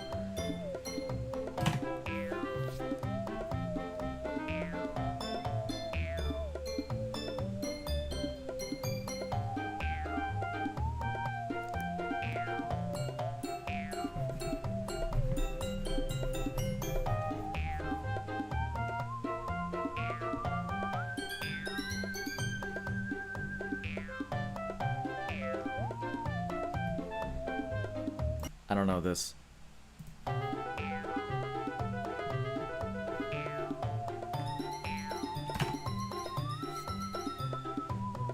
Why do I feel like I've heard this somewhere before?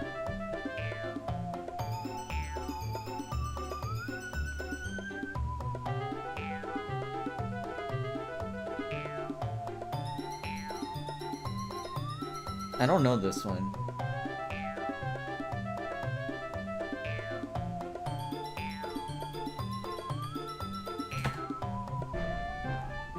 From the episode No Weenies Allowed. Oh, yeah, I know what it is. It's a SpongeBob thing. I understand now.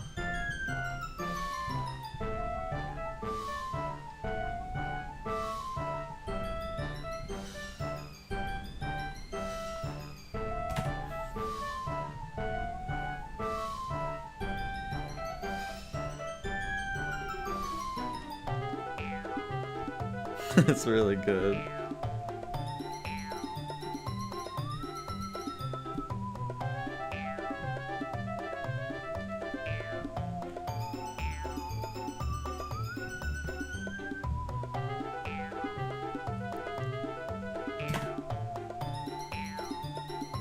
Okay.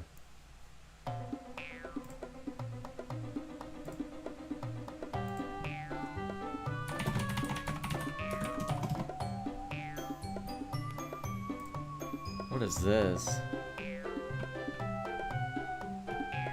Just raft ride? I don't get it. Come on, Monica, me and Natsuki were reading.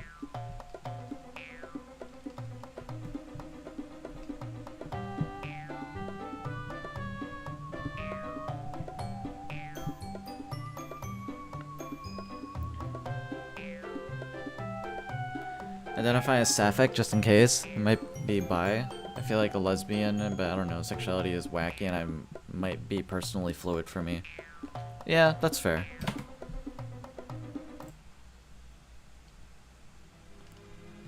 Okay.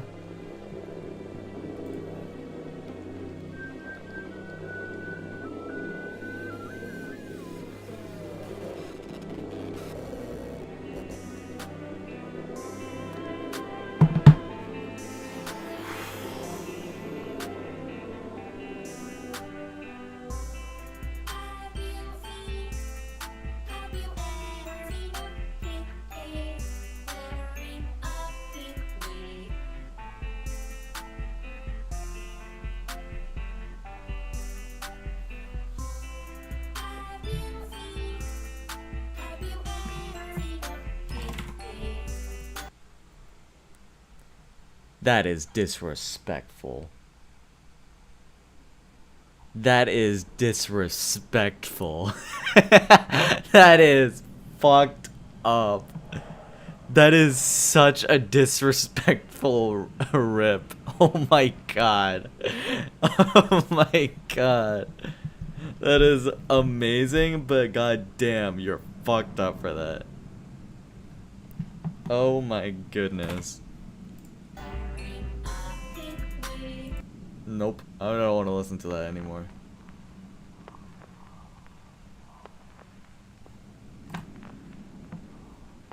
Okay.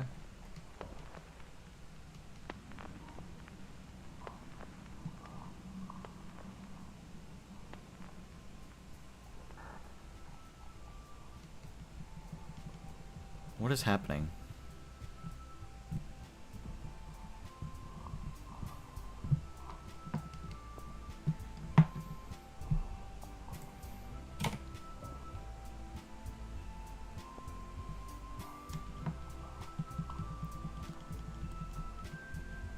Gonna head out. My friend is back from working. Had fun though. Okay, have a good night. What is this?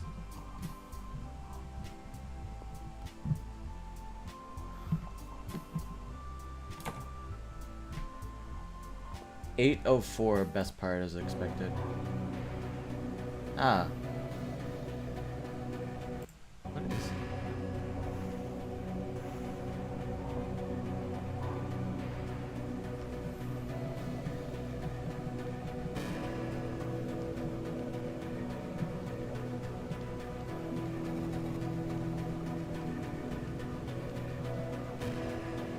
Dang. That is spooky.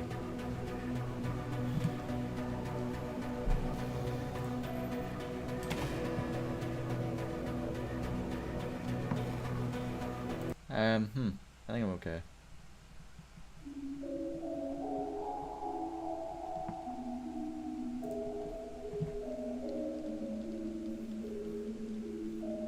What is this?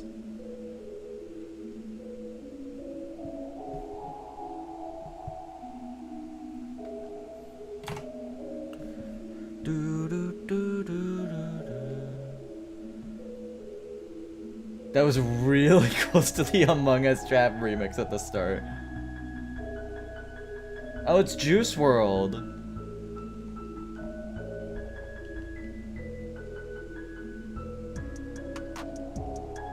Apparently this is either Juice World or Seven Rings.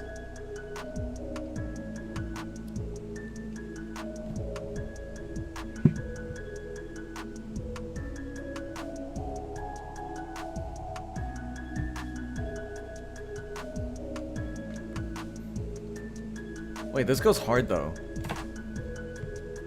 Wait, why does this go hard?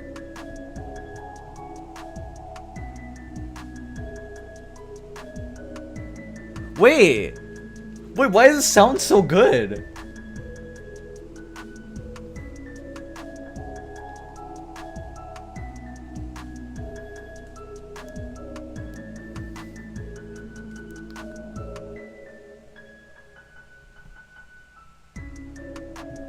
Wait! This is so good! What?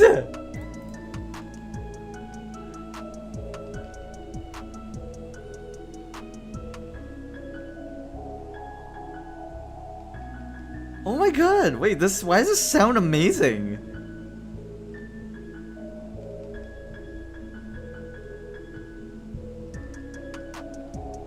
Oh my god!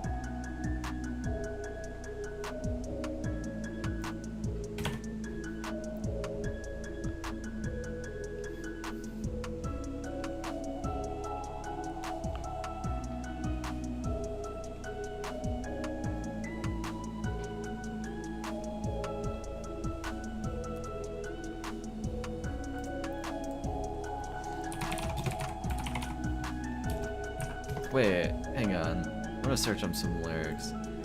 It's nothing too crazy. This is so good. Excuse me?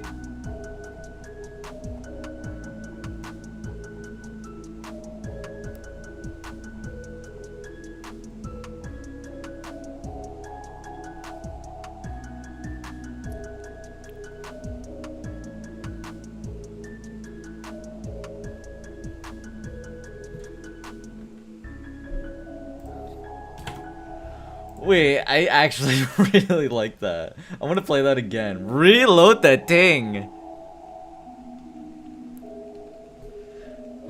Why is that amazing?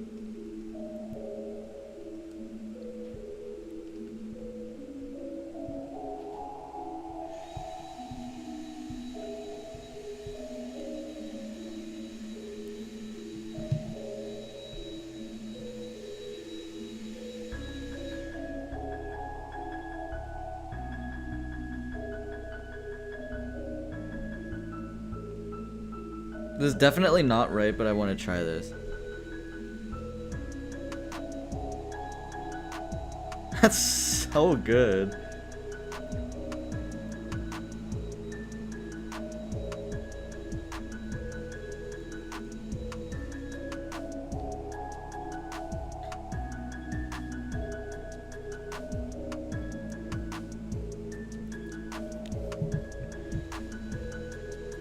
I'll test the best of the best and went with my pest that's electric. Helix of who you selecting. Master hands will be catching telekinetic like that's cause you try to tech in. I'll guess it they always sleeping on me, but they're the ones getting rested. Ha!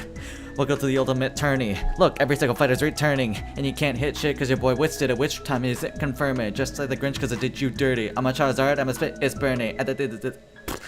I can't get that last part. It's at the end of this, I'm gonna reminisce. I'm gonna be the last one left. Just call me Kirby. I can't get that last part ever. That's still so good.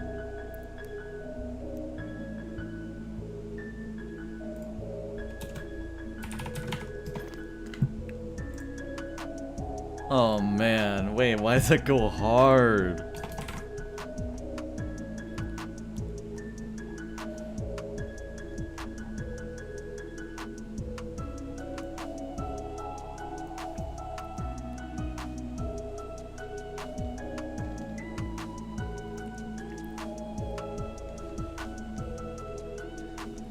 Hang on, I got something else. I'm obviously not gonna say the thing that you're not supposed to say, but let's see this. Know what it takes to be my boy, gotta be a savage, make wild noise. Don't fuck with them cops, boy, we be on the hunt for them ops, boy. His girl, my girl, I'll splash out to her toes curl. Iceman put her on the map, but her mouth can change the whole world, but I'm done with her, now deep throat my boy. Go ask the bitch for a quote, my boy. She said, I'll try not to choke, my boy. Got her all over her clothes, my boy. Busted it flow, her nose, my boy. It was covered, told my boy. So surprising when she closed her eyes and then erupt defying on the throat, my boy.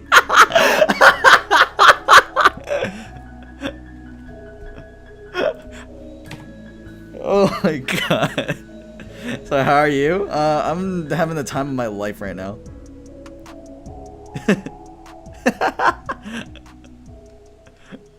Hi. Hey, get it. Man, hello Felix. Welcome to the stream. You came in at a really interesting time. Wait, I want to save that. 'Cause that goes hard. That goes so hard.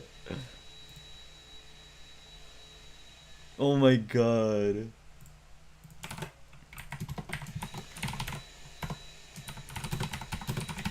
What did I join in on?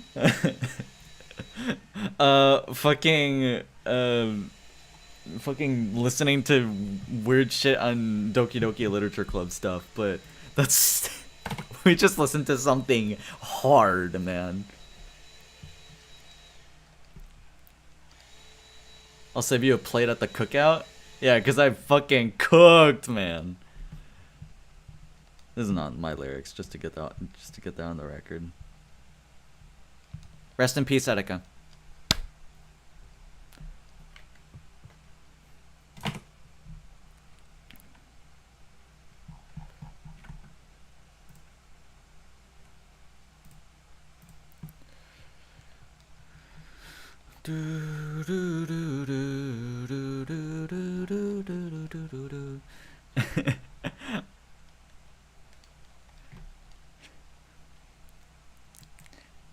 Dude, I don't know what it is. I love this thing. It goes so hard. Why does this go so good?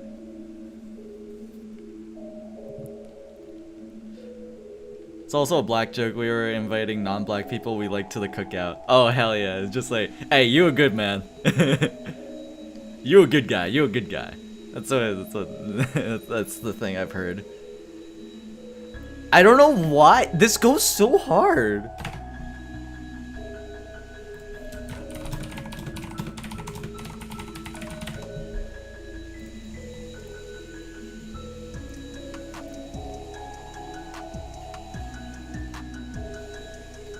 Also, you hear the vacuum like a little bit before. I don't know if I'll be able to get like this part. I'm gonna try one more verse of lyrics. Okay, let's see it. Oh, we're master this masquerade. Catch these hands in a dancing blade. Make mistakes and I'll take your place. Keep your body boxed up if you're playing Snake. You're rolling left, but I'm rolling right. Picture perfect to a broken mind. Luigi's mansion, I hold the light. If you fuck with me, you'll see a poltergeist. Blast past a hasp. Oh, I can't get that. Hang on, I'm gonna try this. Oh, that's so hard. So hard to do. Okay, let me try this one more time. Blast past a hack's ass, but snap back. I dash back. You trash cat can't stand that. God, I can't do it. Okay, I can't do it. That's too hard for me to do. I can't do it. I'm not a rapper. I'm just gonna say.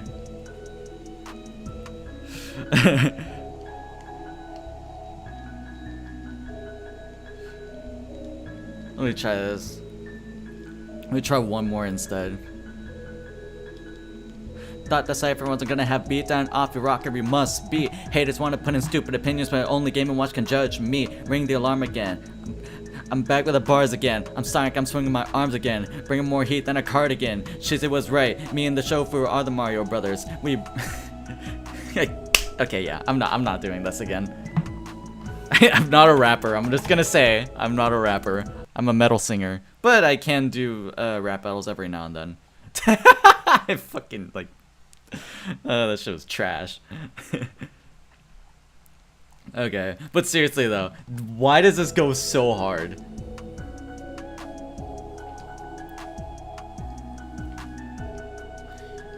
You know what? No, I'm gonna try one more time.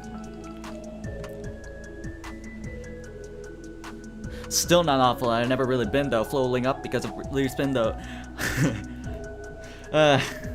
All I see is clouds. I'm looking out a window. No TF like I'm sponsored by Nintendo. Winning coin battle. Stacking chips. I'm on the bank. Yeah, I can't. I'm done. I'm done trying. I'm done trying. I'm actually done trying now. Let's move on to the next thing.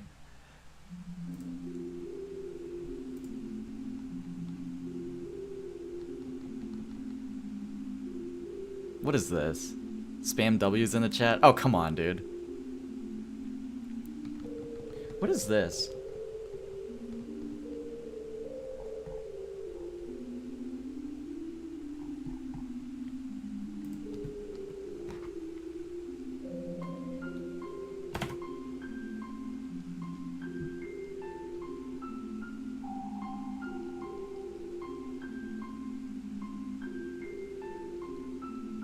Oh, Mori.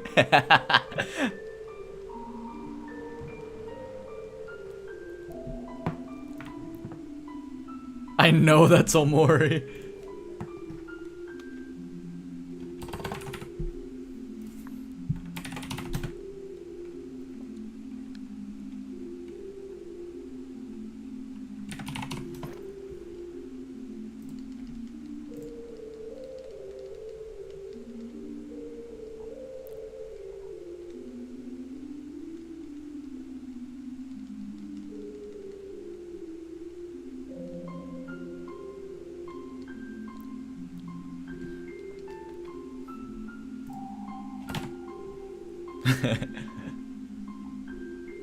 Oh, it is Omori.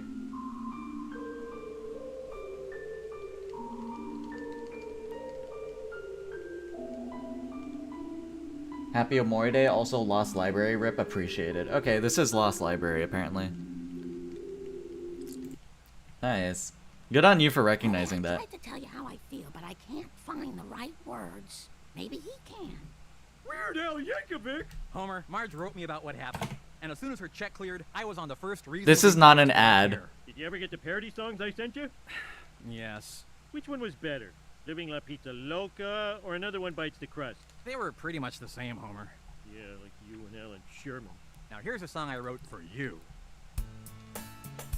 What is... Oh no.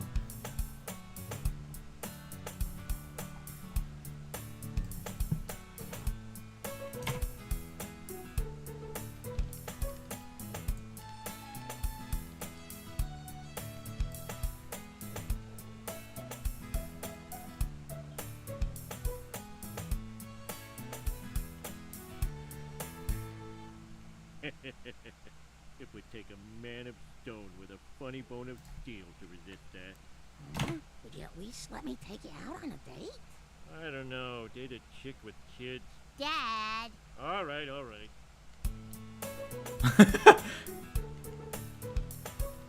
I don't understand this.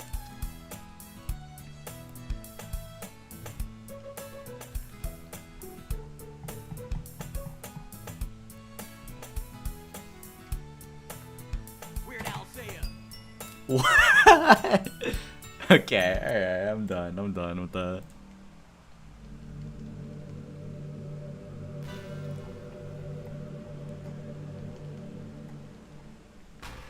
What is this?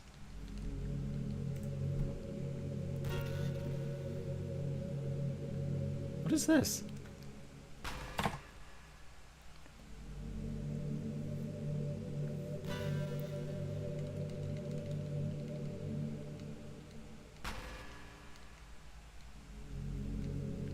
What could this be?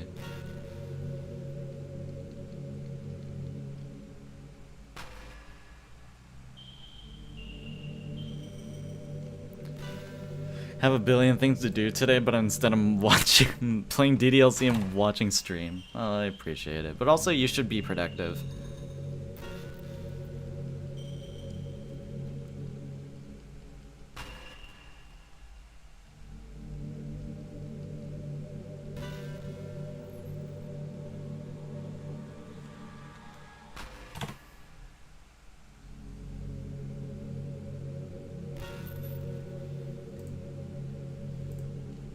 I don't get this. This is the OST used for the RIP Enter Exit, the amazing digital circus. Oh, okay. Fair enough. That was me earlier because I was supposed to be doing math homework, but I was playing Undertale. Oh yeah, fair enough. Ew, being productive. I know.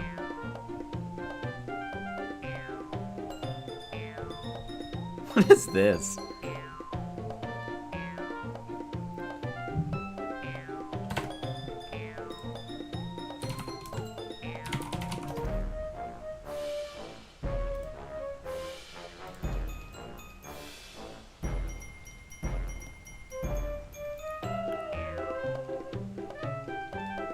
What is this?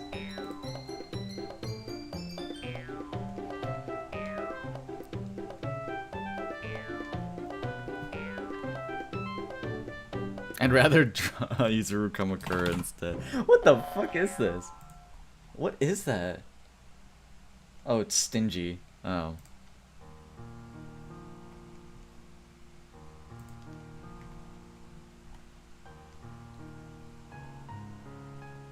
Oh, it's from Mother 3.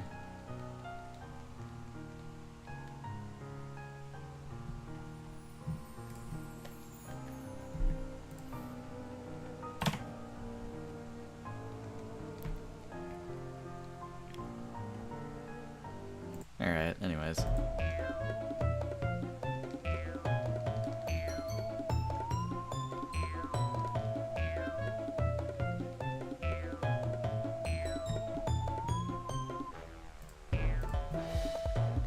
What is this?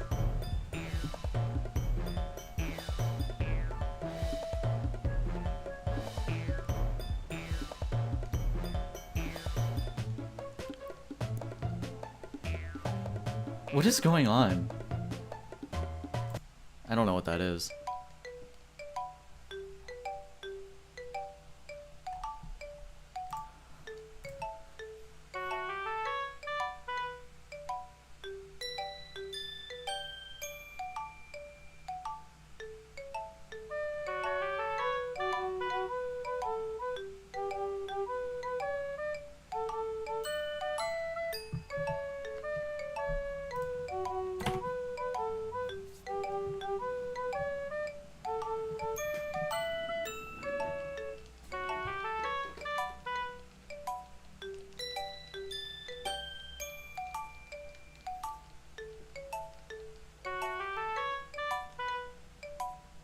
This is what I think it is. I'm very sure this is what I think it is too. What's the music's name? Okay, everyone, not Suki's version. OST version. Despacito. It's Despacito.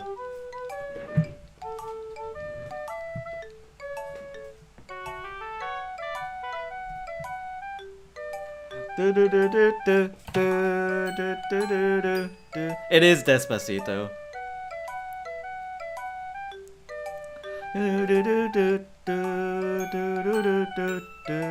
Despacito.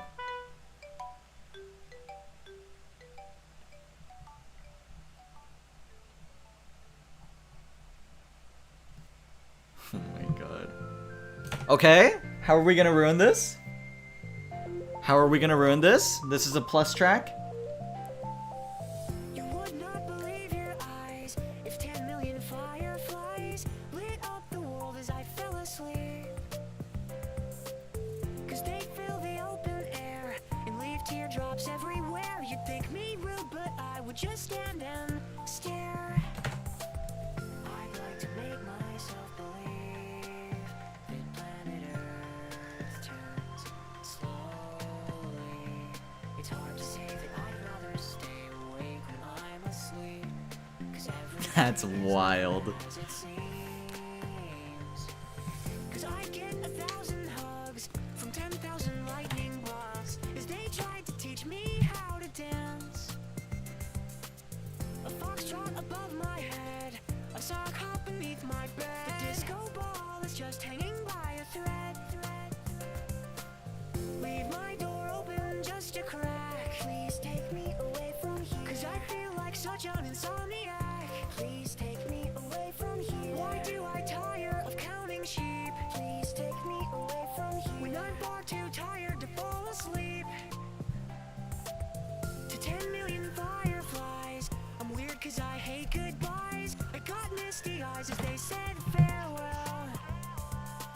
But I'll know where several are if my dreams get real bizarre. Cause I saved a few and I keep them in a jar. I'd like to make myself believe that planet Earth turns slowly. It's hard to say that I'd rather stay awake when I'm asleep.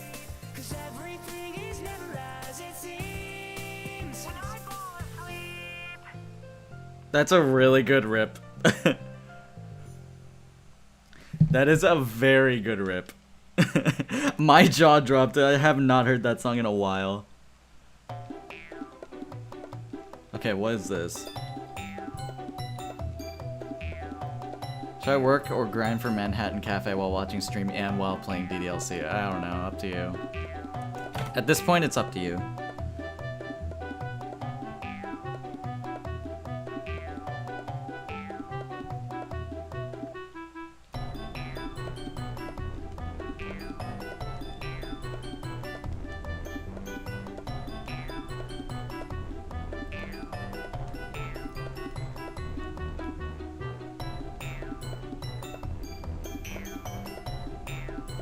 What is this?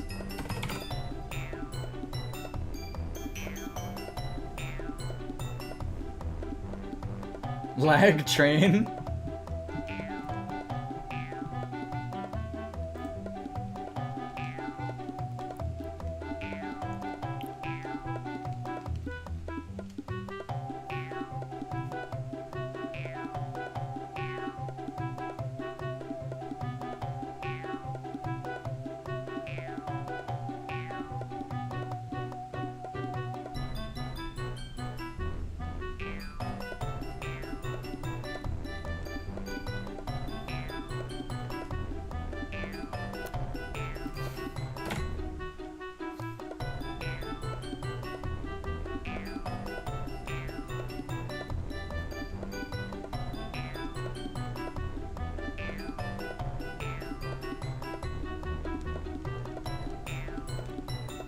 Lost Umbrella hits hard.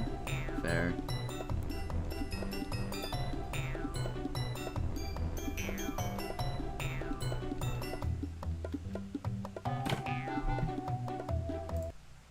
god.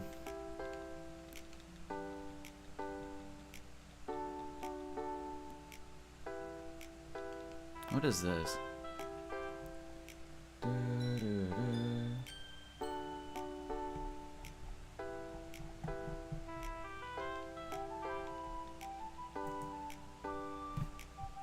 What is this?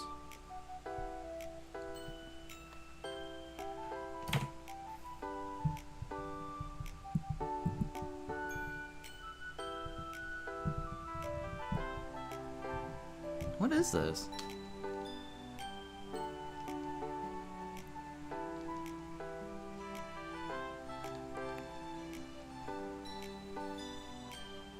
Wait. Hang on.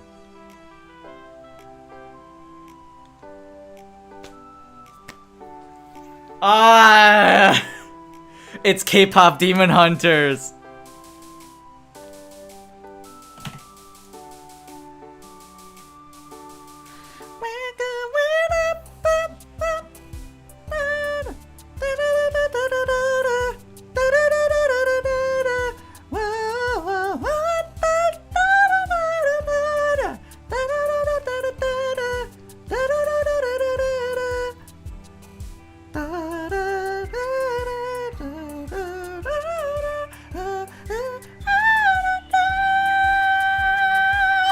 Can't do that.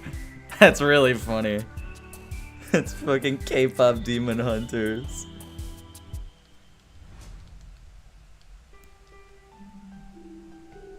Oh, that's a good one. What is this?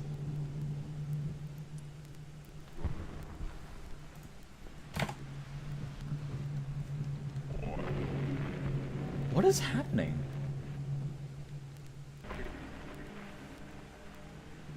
I'm calling my friend right now and he heard you singing? Of course.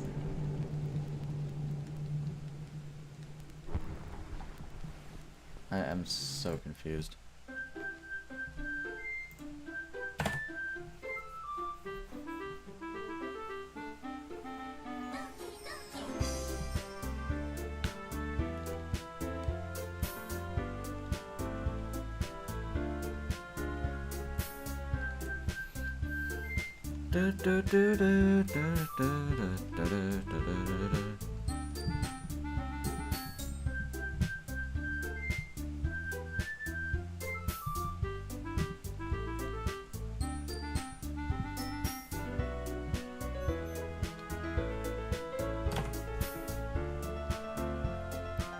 I don't understand it.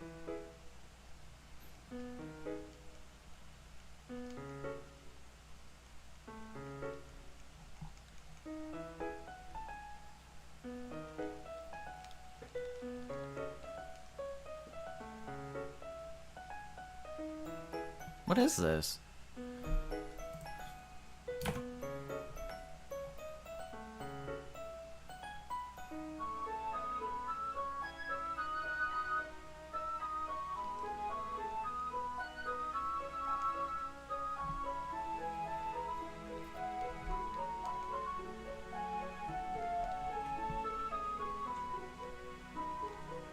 I don't understand it.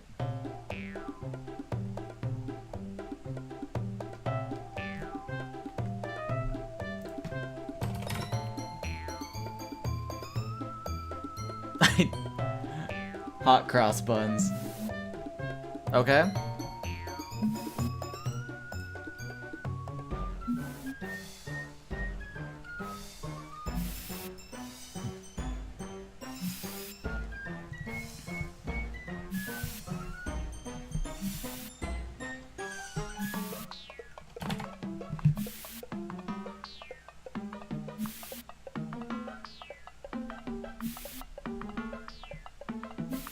It just sounds like the normal thing.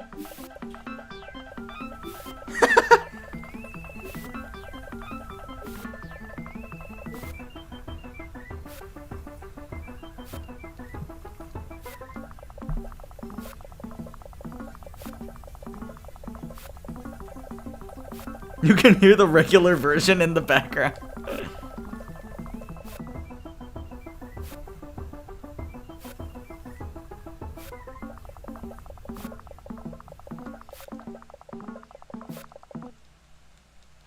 That's some funny shit. But dude, out of all those rips, the I Still Love You rip that they made is so good.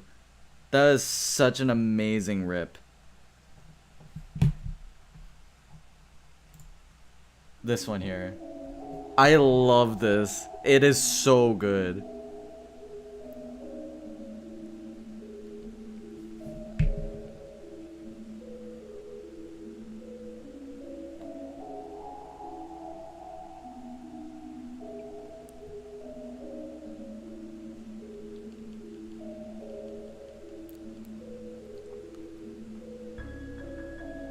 I still think this is amazing.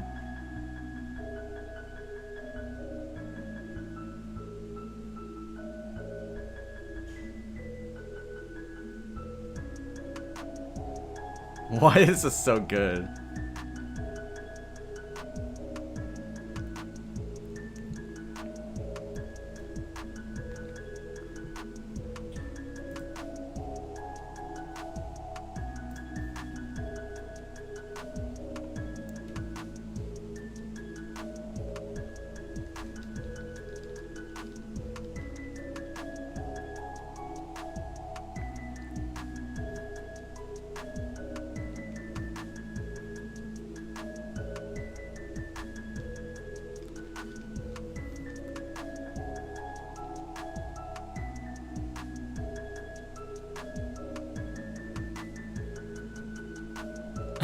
I don't know why. This is amazing. I really like this. I don't care what anybody says.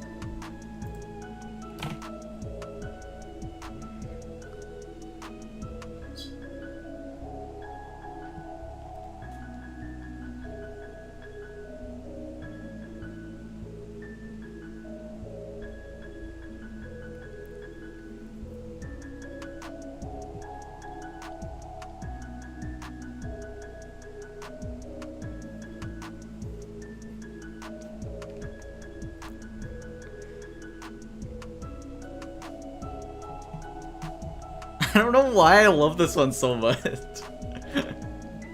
It goes hard.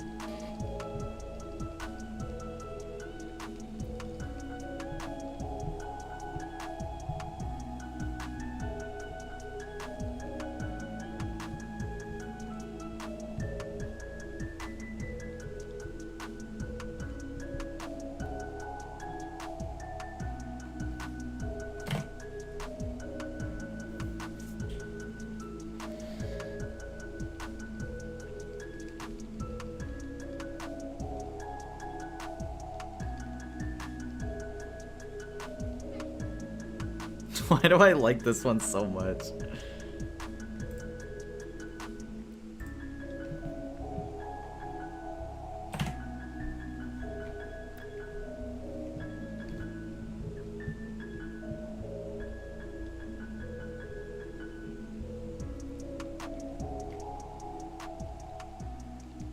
My God.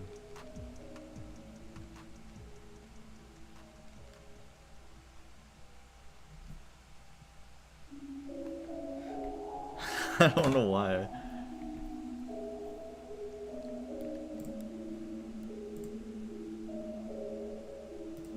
Hang on.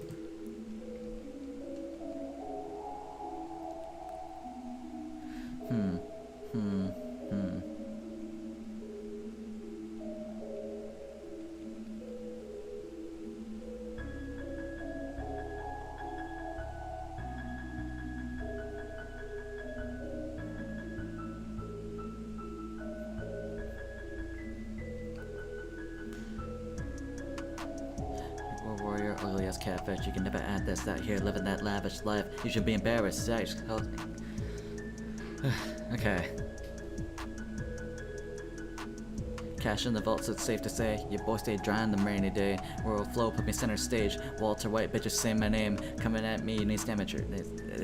Fuck. I can't do it. Hang on. Waiting for hours and hours to shine on the camera. Stuck and powerless. Life is a bitch, we look like an hourglass. Nope. I got nothing for that. That shit's hard. Like there's some lyric lines that work, but then like it has to also flow with the beat as well.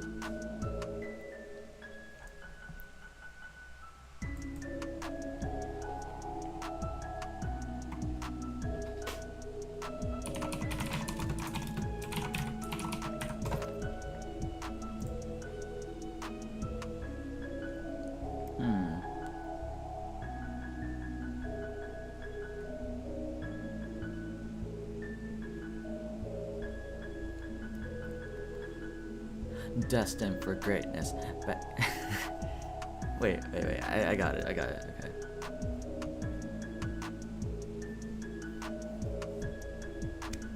One, two, three, four.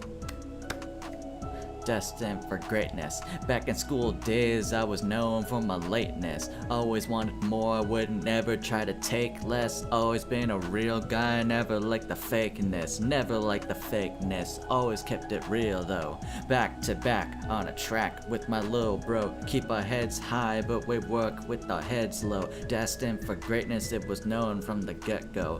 Known from the get-go, written in the stars. Pulling all the strings like we're playing on guitars. Put in all the work so we know it's really ours. And now we whipping round and matching cars. And now we roll around and matching whips. If we wanna go abroad, we just pay for trips. But it's not by chance, ain't talking lucky dips. Just kinda funny how it started from FIFA clips. Used to pay for the games, now the games pay me. Oh, your girl got you FIFA, I got mine for free. At the same time, providing for my family. We're controlling the game like it's Nintendo Wii. Controlling the game, it's just what we do. Started off with nothing, you could do it too. Long days at the uni, couldn't see it through. Had to ask myself, could you be a better you? Hey! Had to go a little slow there, but that's also a really good song. Okay, alright. Do we have any other tracks that we want to listen to?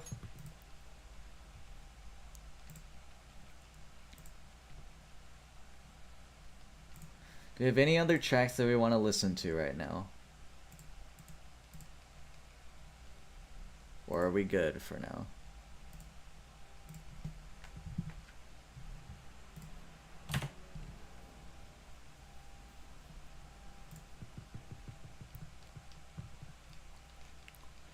There's probably a quick reminder to check out the hyperfollow link to Years of Despair, which is coming out tomorrow, by the way. It's coming out tomorrow. And I'm very excited. Fell off a tree today and avoided multiple injuries. Okay, well don't hurt yourself there. God.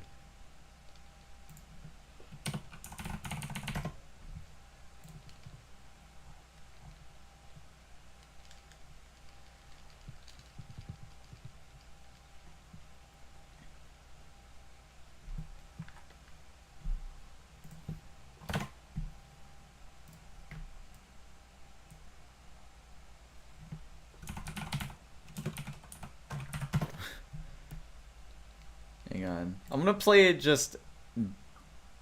let's see. I'm gonna play some dedicated Omori rips.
What is happening?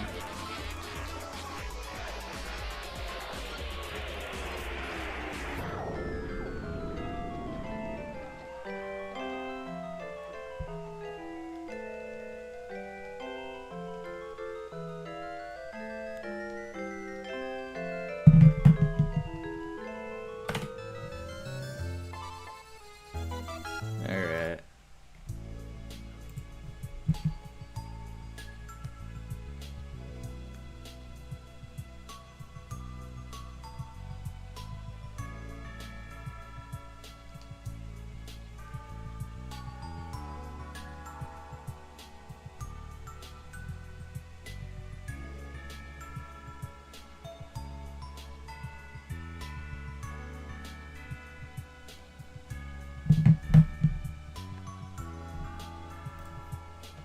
I'm excited for Years of Despair, to be honest. I'm very excited. I'm so curious to know what everyone thinks of it.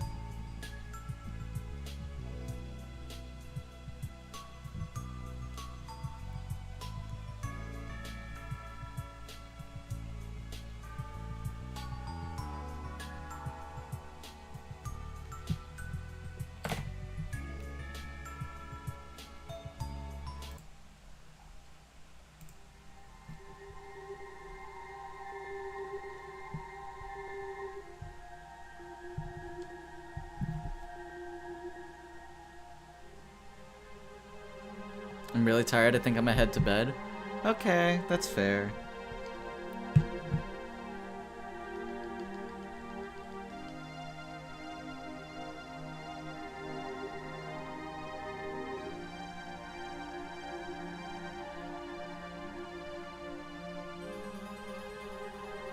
Good night. See you tomorrow for the album premiere. Hopefully.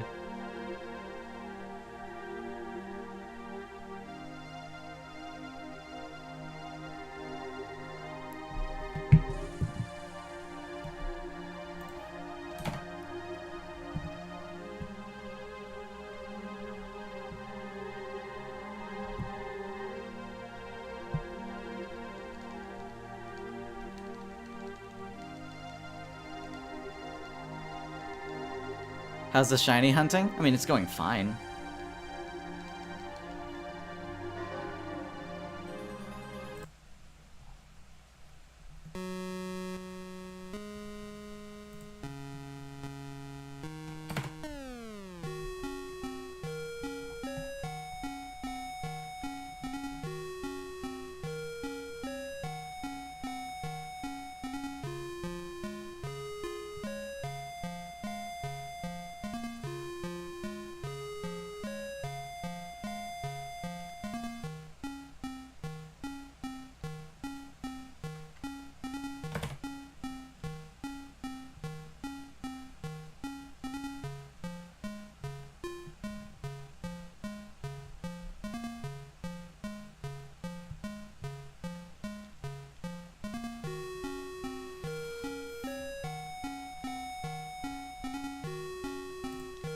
Okay.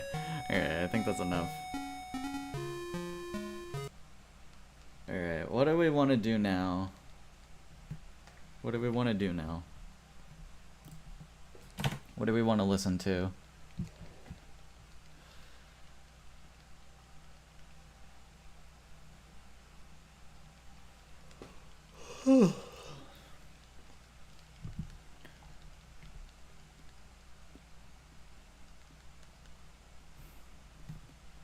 Lost Umbrella, of course.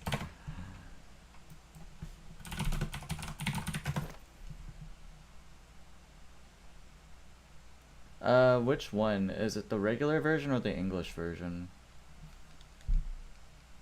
I'll probably do this one. Nope. Can we get an AI cringe in the chat?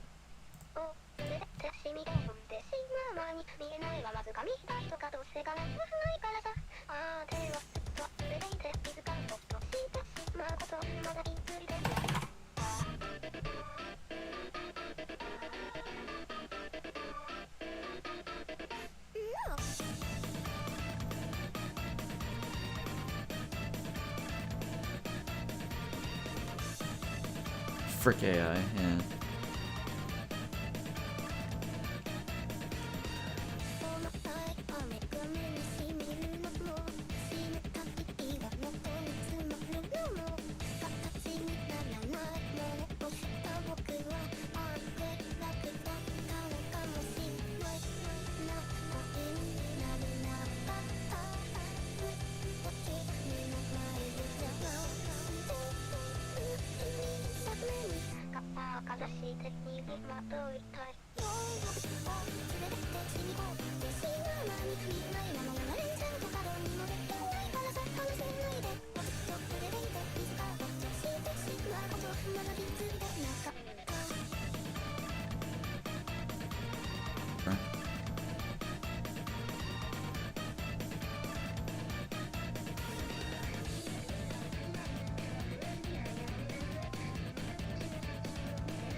Stream is lagging? Uh-oh.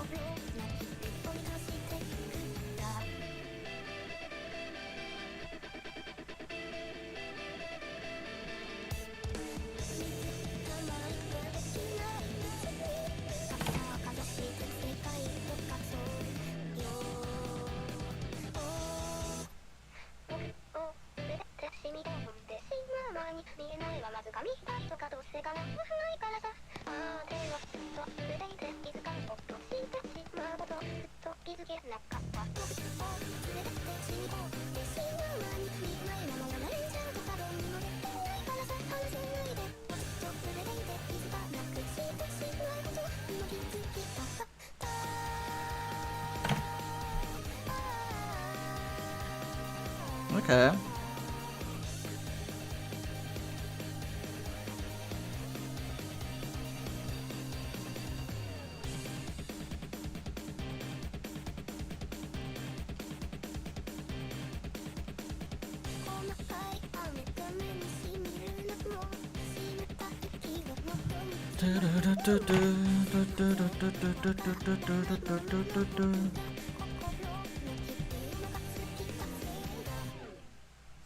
If I may, can I say, dude, Bird Brain from Teto got so stuck in my head. That is such a catchy tune. But also the song was pretty good. There's nothing too crazy though, if I'll be real. It's alright. But yeah, dude, Bird Brain got stuck in my head. That is a very catchy song.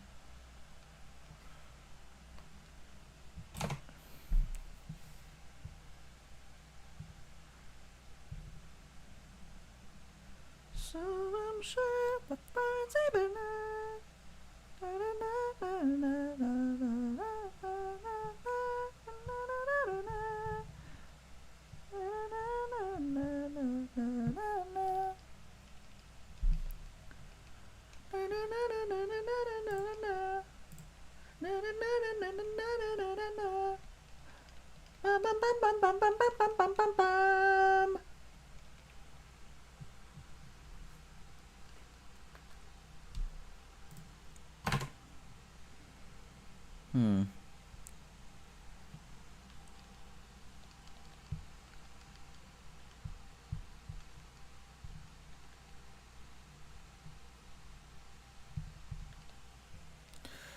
Alright, what now?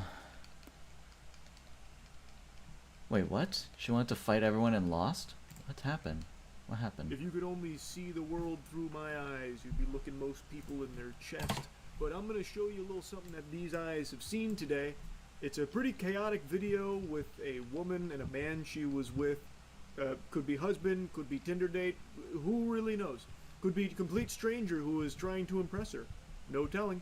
But they were at an event, and she hit the sauce a little bit too hard, had a little overdose on the fun potion, a little bit of of course. Reggie, and started throwing hands with the staff. and it does not end well with her. This story is not a happily ever after for her life. What is going on?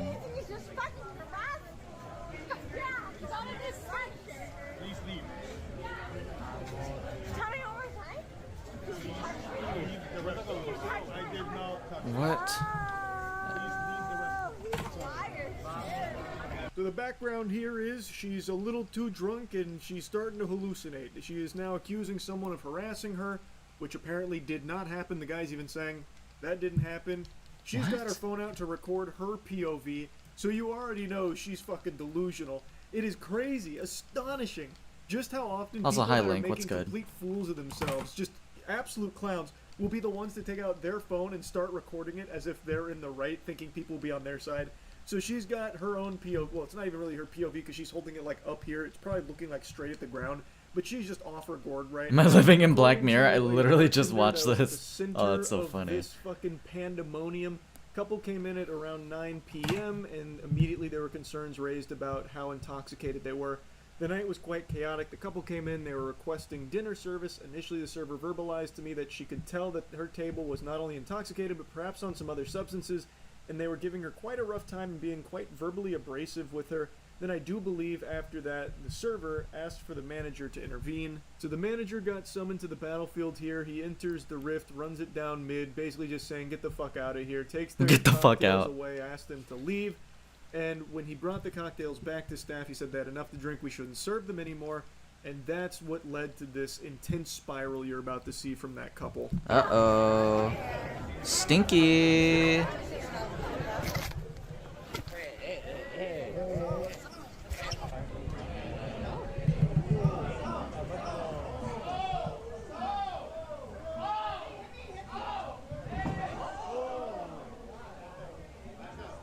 Uh-oh, Stinky. She tries to slap the phone out of someone that was filming her, which is odd because she wasn't exactly shy about filming this herself, but I guess she doesn't like the angle that that stranger was catching her at. I don't really know what the thought process was there. Obviously not a whole lot of thoughts going on in there in the first place. Right now it's just her seeing red and on a rampage. Yep. Right now she is just like in Kratos Spartan mode, but she's super drunk, so she's throwing wet noodles instead of knuckle sandwiches, and she gets physical Wet noodles. with one of the staff back there, and the boyfriend's trying to like separate her from them. And as he is doing that, she then aggroes somebody else there trying to attack them, and they were not playing games. This Oh, was not no. Weenie Hut Jr. anymore. So she actually got hip tossed. You can see the staff pick her up, well, not fully pick her up, but take her and throw her down straight to the floor, and you hear a big thud. She just got potato Thud. sacked. It was almost like a perfect little hip toss there, and she was too drunk to really feel the impact, but I know that shit hurt the next morning. She probably felt like she got hit by 5 different fucking freight trains. 5 different fucking freight trains is so funny.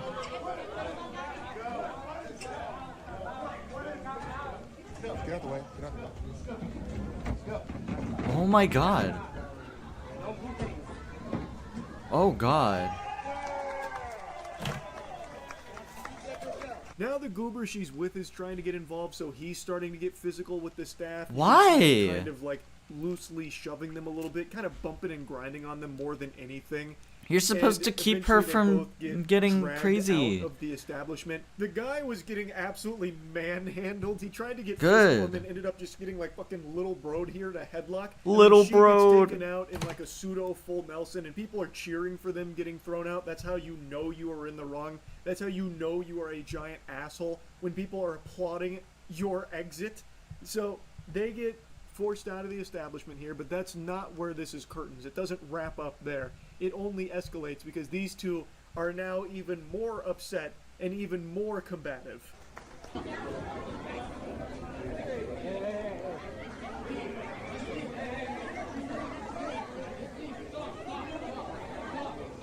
What is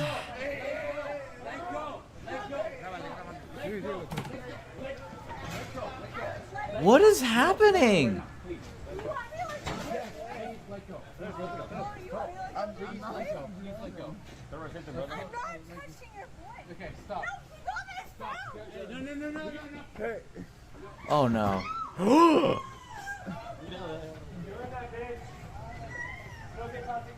Oh my god. There's quite a bit to digest. So they have now been forcibly removed from the premises because they were obviously disruptive, Good. violent, aggressive, combative. I missed the lost They are now umbrella. outside, Oh, she yeah. grabs a fistful of hair, refusing to let go. She has got it firmly grasped here like SpongeBob. And as she does that, her boyfriend, or whatever goofball she's with there, whatever his relationship is to her, he is now gripping onto her like this, yanking her back as he is getting pulled back by somebody else. So it's almost like the stereotypical scene in a movie where like someone falls and like 5 people grab each other's hands trying to catch them. It is that, except people desperately trying to get these 2 fucking colossal losers to get out of there, and unfortunately it's still just not enough. She is a force of nature fueled by pure alcohol in her veins. She's still going insano style. Cringe. And this time she's breaking free. She's going off. Would it be the crazy if I fucking ruined your day by leash mentioning here. Mr. It's Beast sicko Train? What mode the hell now. is that? Because the I don't know what that employee is. whose hair was being grabbed her phone, saying she wraps my hair around her hand and just pulls on it for dear life. It was quite painful. And that she only let go when he took her phone out of her hands and threw the phone to distract her to get her away from the restaurant. Like throwing a bone at a dog that's attacking you. So that's exactly what happens. He threw the phone, and immediately she's like going right after it, so charging back towards them. And so she got falls. tripped. And my god, it's like all the momentum stopped. Not like she was, you know, really breaking any land speed records for her 40-yard dash or anything. She was kind of drunkenly waddling over there. But when she was running and got tripped, it was textbook form. And then she just drops like an anvil. Like a piano being dropped in a cartoon. She hits the ground so hard instantly and starts calling the wambulance. She starts immediately The crying. wambulance. Peter Griffin death pose.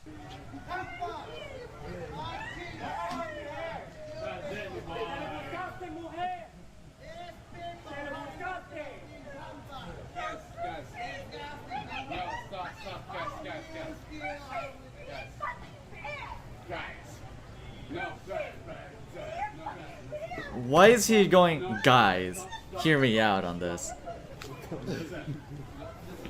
What is it? Hey, what the hell?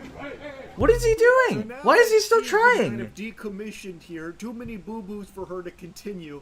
She now starts insulting the guy she's with, saying, be a fucking man, trying to goad him into getting his ass kicked as well for a biblical smackdown that would have been placed upon his soul. She's just Guys, like, be a fucking hang on. man. Let's Do talk something. about this. And you Oh, can just now he kind of wants to see talk, the right? gears turning in his noodle. You can kind of almost hear his heart breaking, like, oh no, if I don't do something, she's gonna break up with me. If I don't do something, it's I'm over. going to be broken in half. What a conundrum, no. And then he eventually just decides, fuck it, we'll do it live. So he I don't want to shoves the write guy my in the report. Santa Oh hat, my god. who is much larger than he is. It's a mismatch. He has to know that right there. That's David versus Goliath. But David's a big fucking douchebag here. He has no chance. But he goes for it. Smoke him if you got him, you know? So, no fucking ZD now. So he pushes the guy in the Santa hat. And I swear to God, there might be a longer cut of this, but I bet that guy in the Santa hat could have picked him up like Bane to Batman and broken him over his knee. He had no chance there. But that girl, she was whispering the siren song in his ear, and by whispering I mean shouting drunkenly, fucking trying her best to make sure he is also bruised, bloodied, and broken. Now that's where the video ends, but the story just keeps on What? going. This is the holiday gift that keeps on giving here for everyone that's not her and that guy she was with. So Oh apparently my after the dust God. settled and everything, the San Francisco Police Department took her in. This was a very popular clip, so much so that her employer caught wind of this. Oh Her no. name is Shireen Afkari, and she worked for a popular fitness tracking app named Strava, where she was a senior manager of growth marketing and retention, and has now been released from the company. They made a statement on Instagram saying, "We are aware of an employee who exhibited extremely concerning off-hours behavior. We don't condone violence of any kind, and this does not reflect the standards we expect of our team. This past Monday, we made the decision to end the individual's employment. No word on anything in regards to the guy she was with. I imagine in the director's cut of this footage, if there's a longer version of it, Seventh he time probably YouTube learned sent his me a gay lesson test. after Oh my he tried to God. pick that fight with the Santa hat guy at the behest of his sweet lady behest! fedora tip. An unsurprising conclusion there. She really did go pretty hard. But, you know, surely it was worth it. I bet that was an unforgettable Surely. night that she can't remember at all. Little too hard on the old eggnog this holiday season, I think, for Miss Shireen there. Yikes. Anyway, that's really about it. See ya. Kids and adults, this is why I think alcohol should be banned. I'm very drastic about that, but I feel very strongly against alcohol. I think it is a poison to society. You see what happens when other people like drink so much of it, and it's like, oh, but you can just control it. And, okay, you'll still have free reign to drink even more than you should be. And there's gonna be someone who, and there's also even alcoholism and all that. Alcohol is cringe. Alcohol is cringe, and I think it should be banned. Like, straight up. You see what happens when, like, there's a reason why drunk driving is such a prevalent issue in the first place. Have you ever listened to Lag Train, or was Lost Umbrella the only one? We were listening to Civigunner rips. We were listening to Civigunner rips, and Lag Train and Lost Umbrella showed up as references.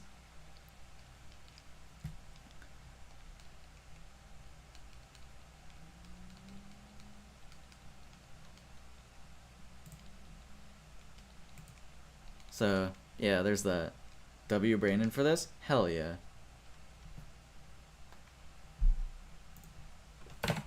So I'm sure before it's even heard.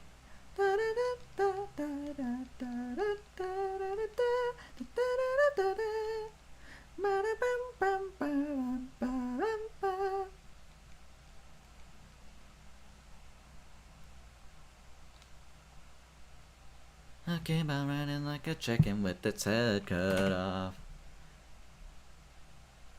Hang on, let's see this.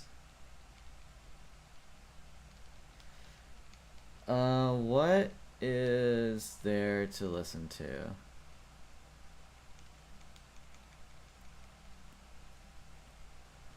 What is there to actually watch?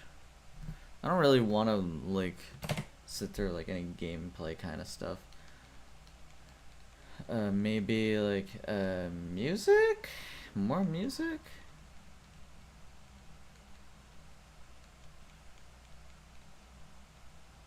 Lag Train Trust? Okay, fine, we'll listen to Lag Train. Oh, this again. This artist again. Go to the... Nope.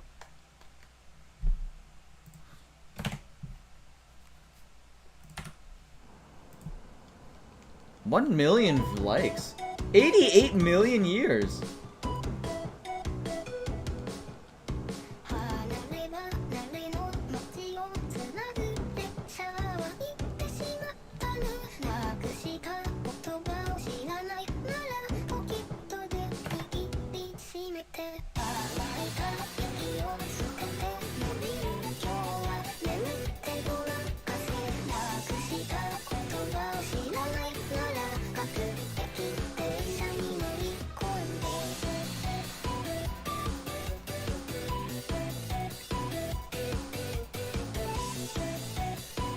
The animation definitely helps.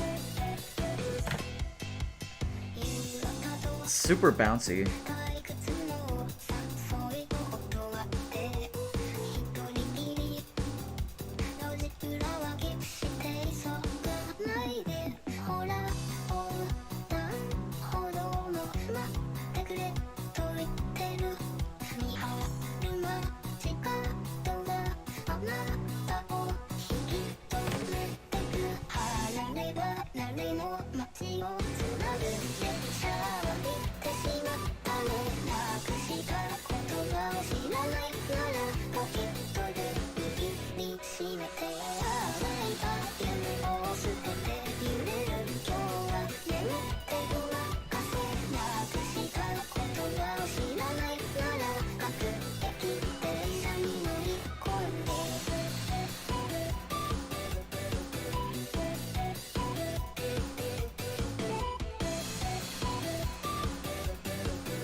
Sent my dad my Easer drawing and he misgendered him and called him emo.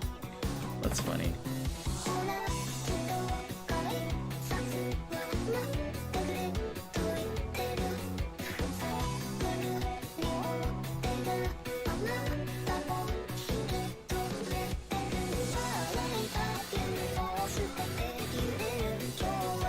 Fatherly love, trust.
At least you liked my art.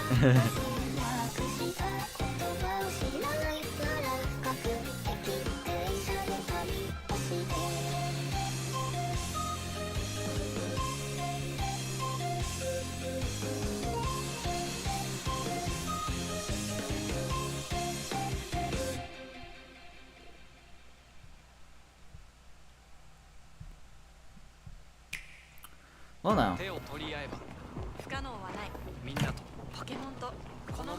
Pokemon? Why am I getting a Pokemon ad right now? Me when I line art, yeah.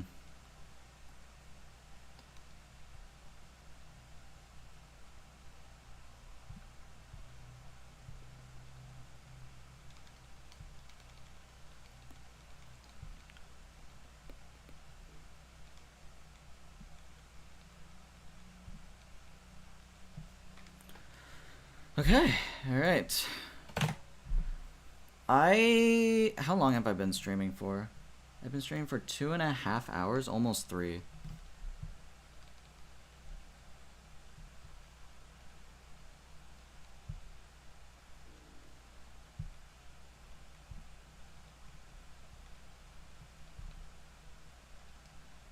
Streaming for almost 3 hours.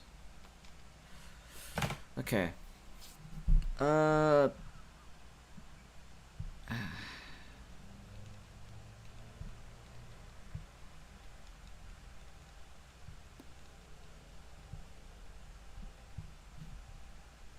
Yeah, I'm trying to think. What should we Huh. I don't know.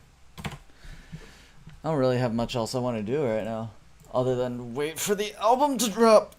Which, by the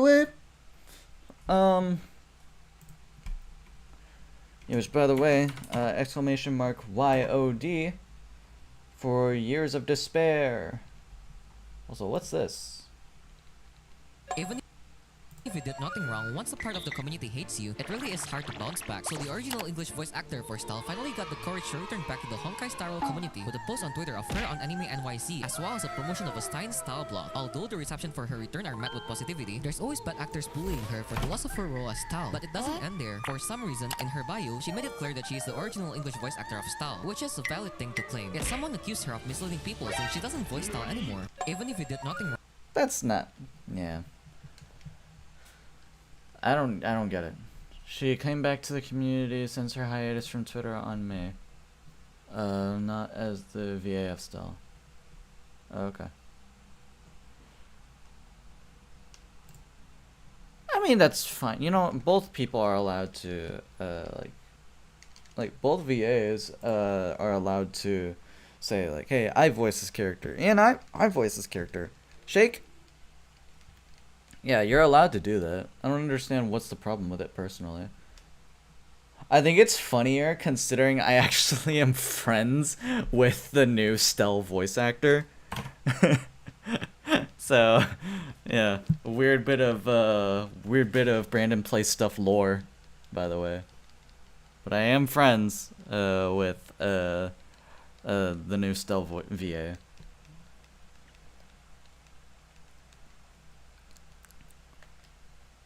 And they do amazing as the female trailblazer. It's a wonderful one.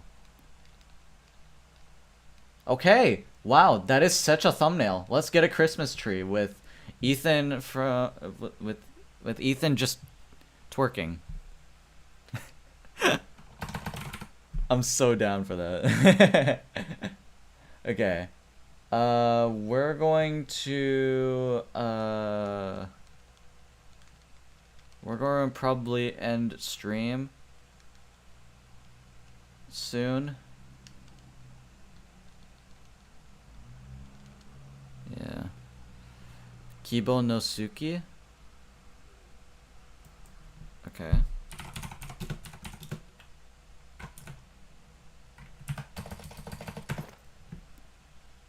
I don't know what to expect.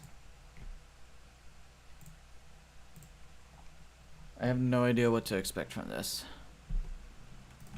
How many more encounters should I do?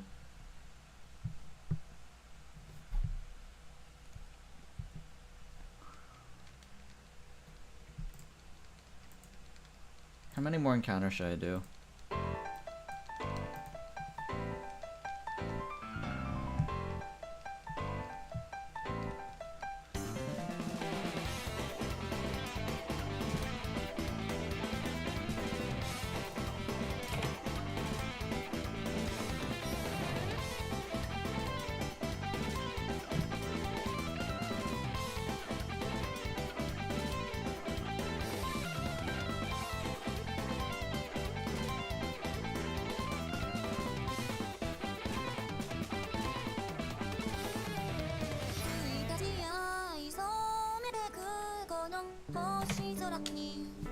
Is this a Vocaloid?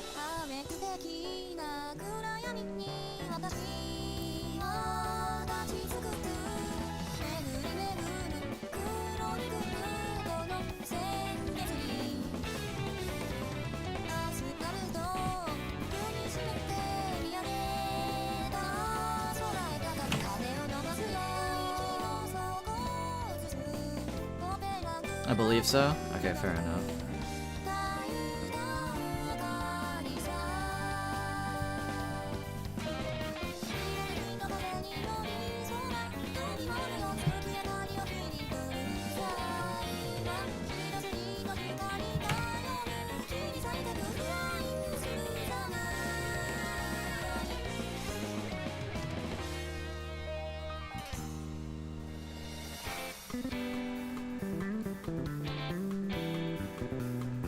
Man, I'm getting hungry. I should probably eat soon.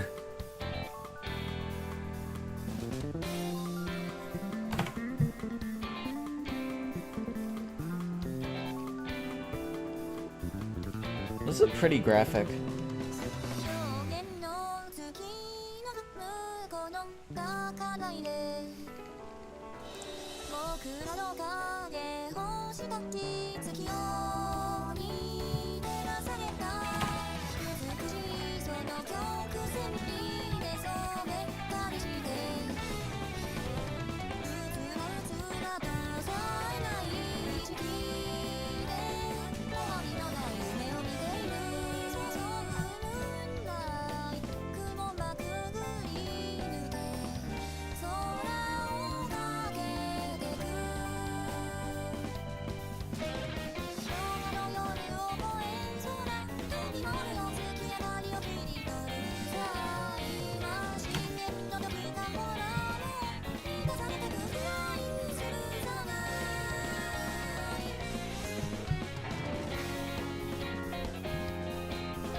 Pretty chill, I gotta say. Dad sent me 67 in Japanese. Oh my god.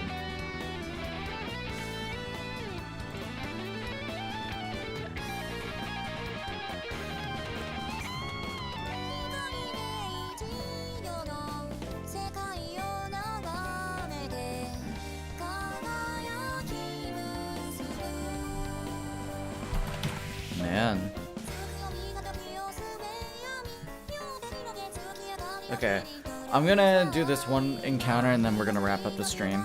So, yeah. So, I'm gonna do the outro now. Thank you all for coming to the stream. If you guys enjoyed today's stream and you want to show your support, hit that like button down below for me. Give me a thumbs up. I don't really care. But if you do, subscribe because it really helps on my channel. Or follow me on Twitch. That also helps, especially subscribing on there. And yeah, no shiny Entei for today. But this is... Oh, wait. Wait. I was literally just there. That is Shibuya Crossing. I was literally just here. I was literally just there. That is Shibuya Crossing. That, I'm gonna tell you right now, that place is packed. That place is fucking packed. But yeah. Anyways, I'm gonna get the hell out of here. Thank y'all for coming to the stream. And I'll see you guys tomorrow for Years of Despair. My Danganronpa song album. I'm gonna advertise it one more time and I'm gonna get the hell out of here. So, talk to you guys tomorrow.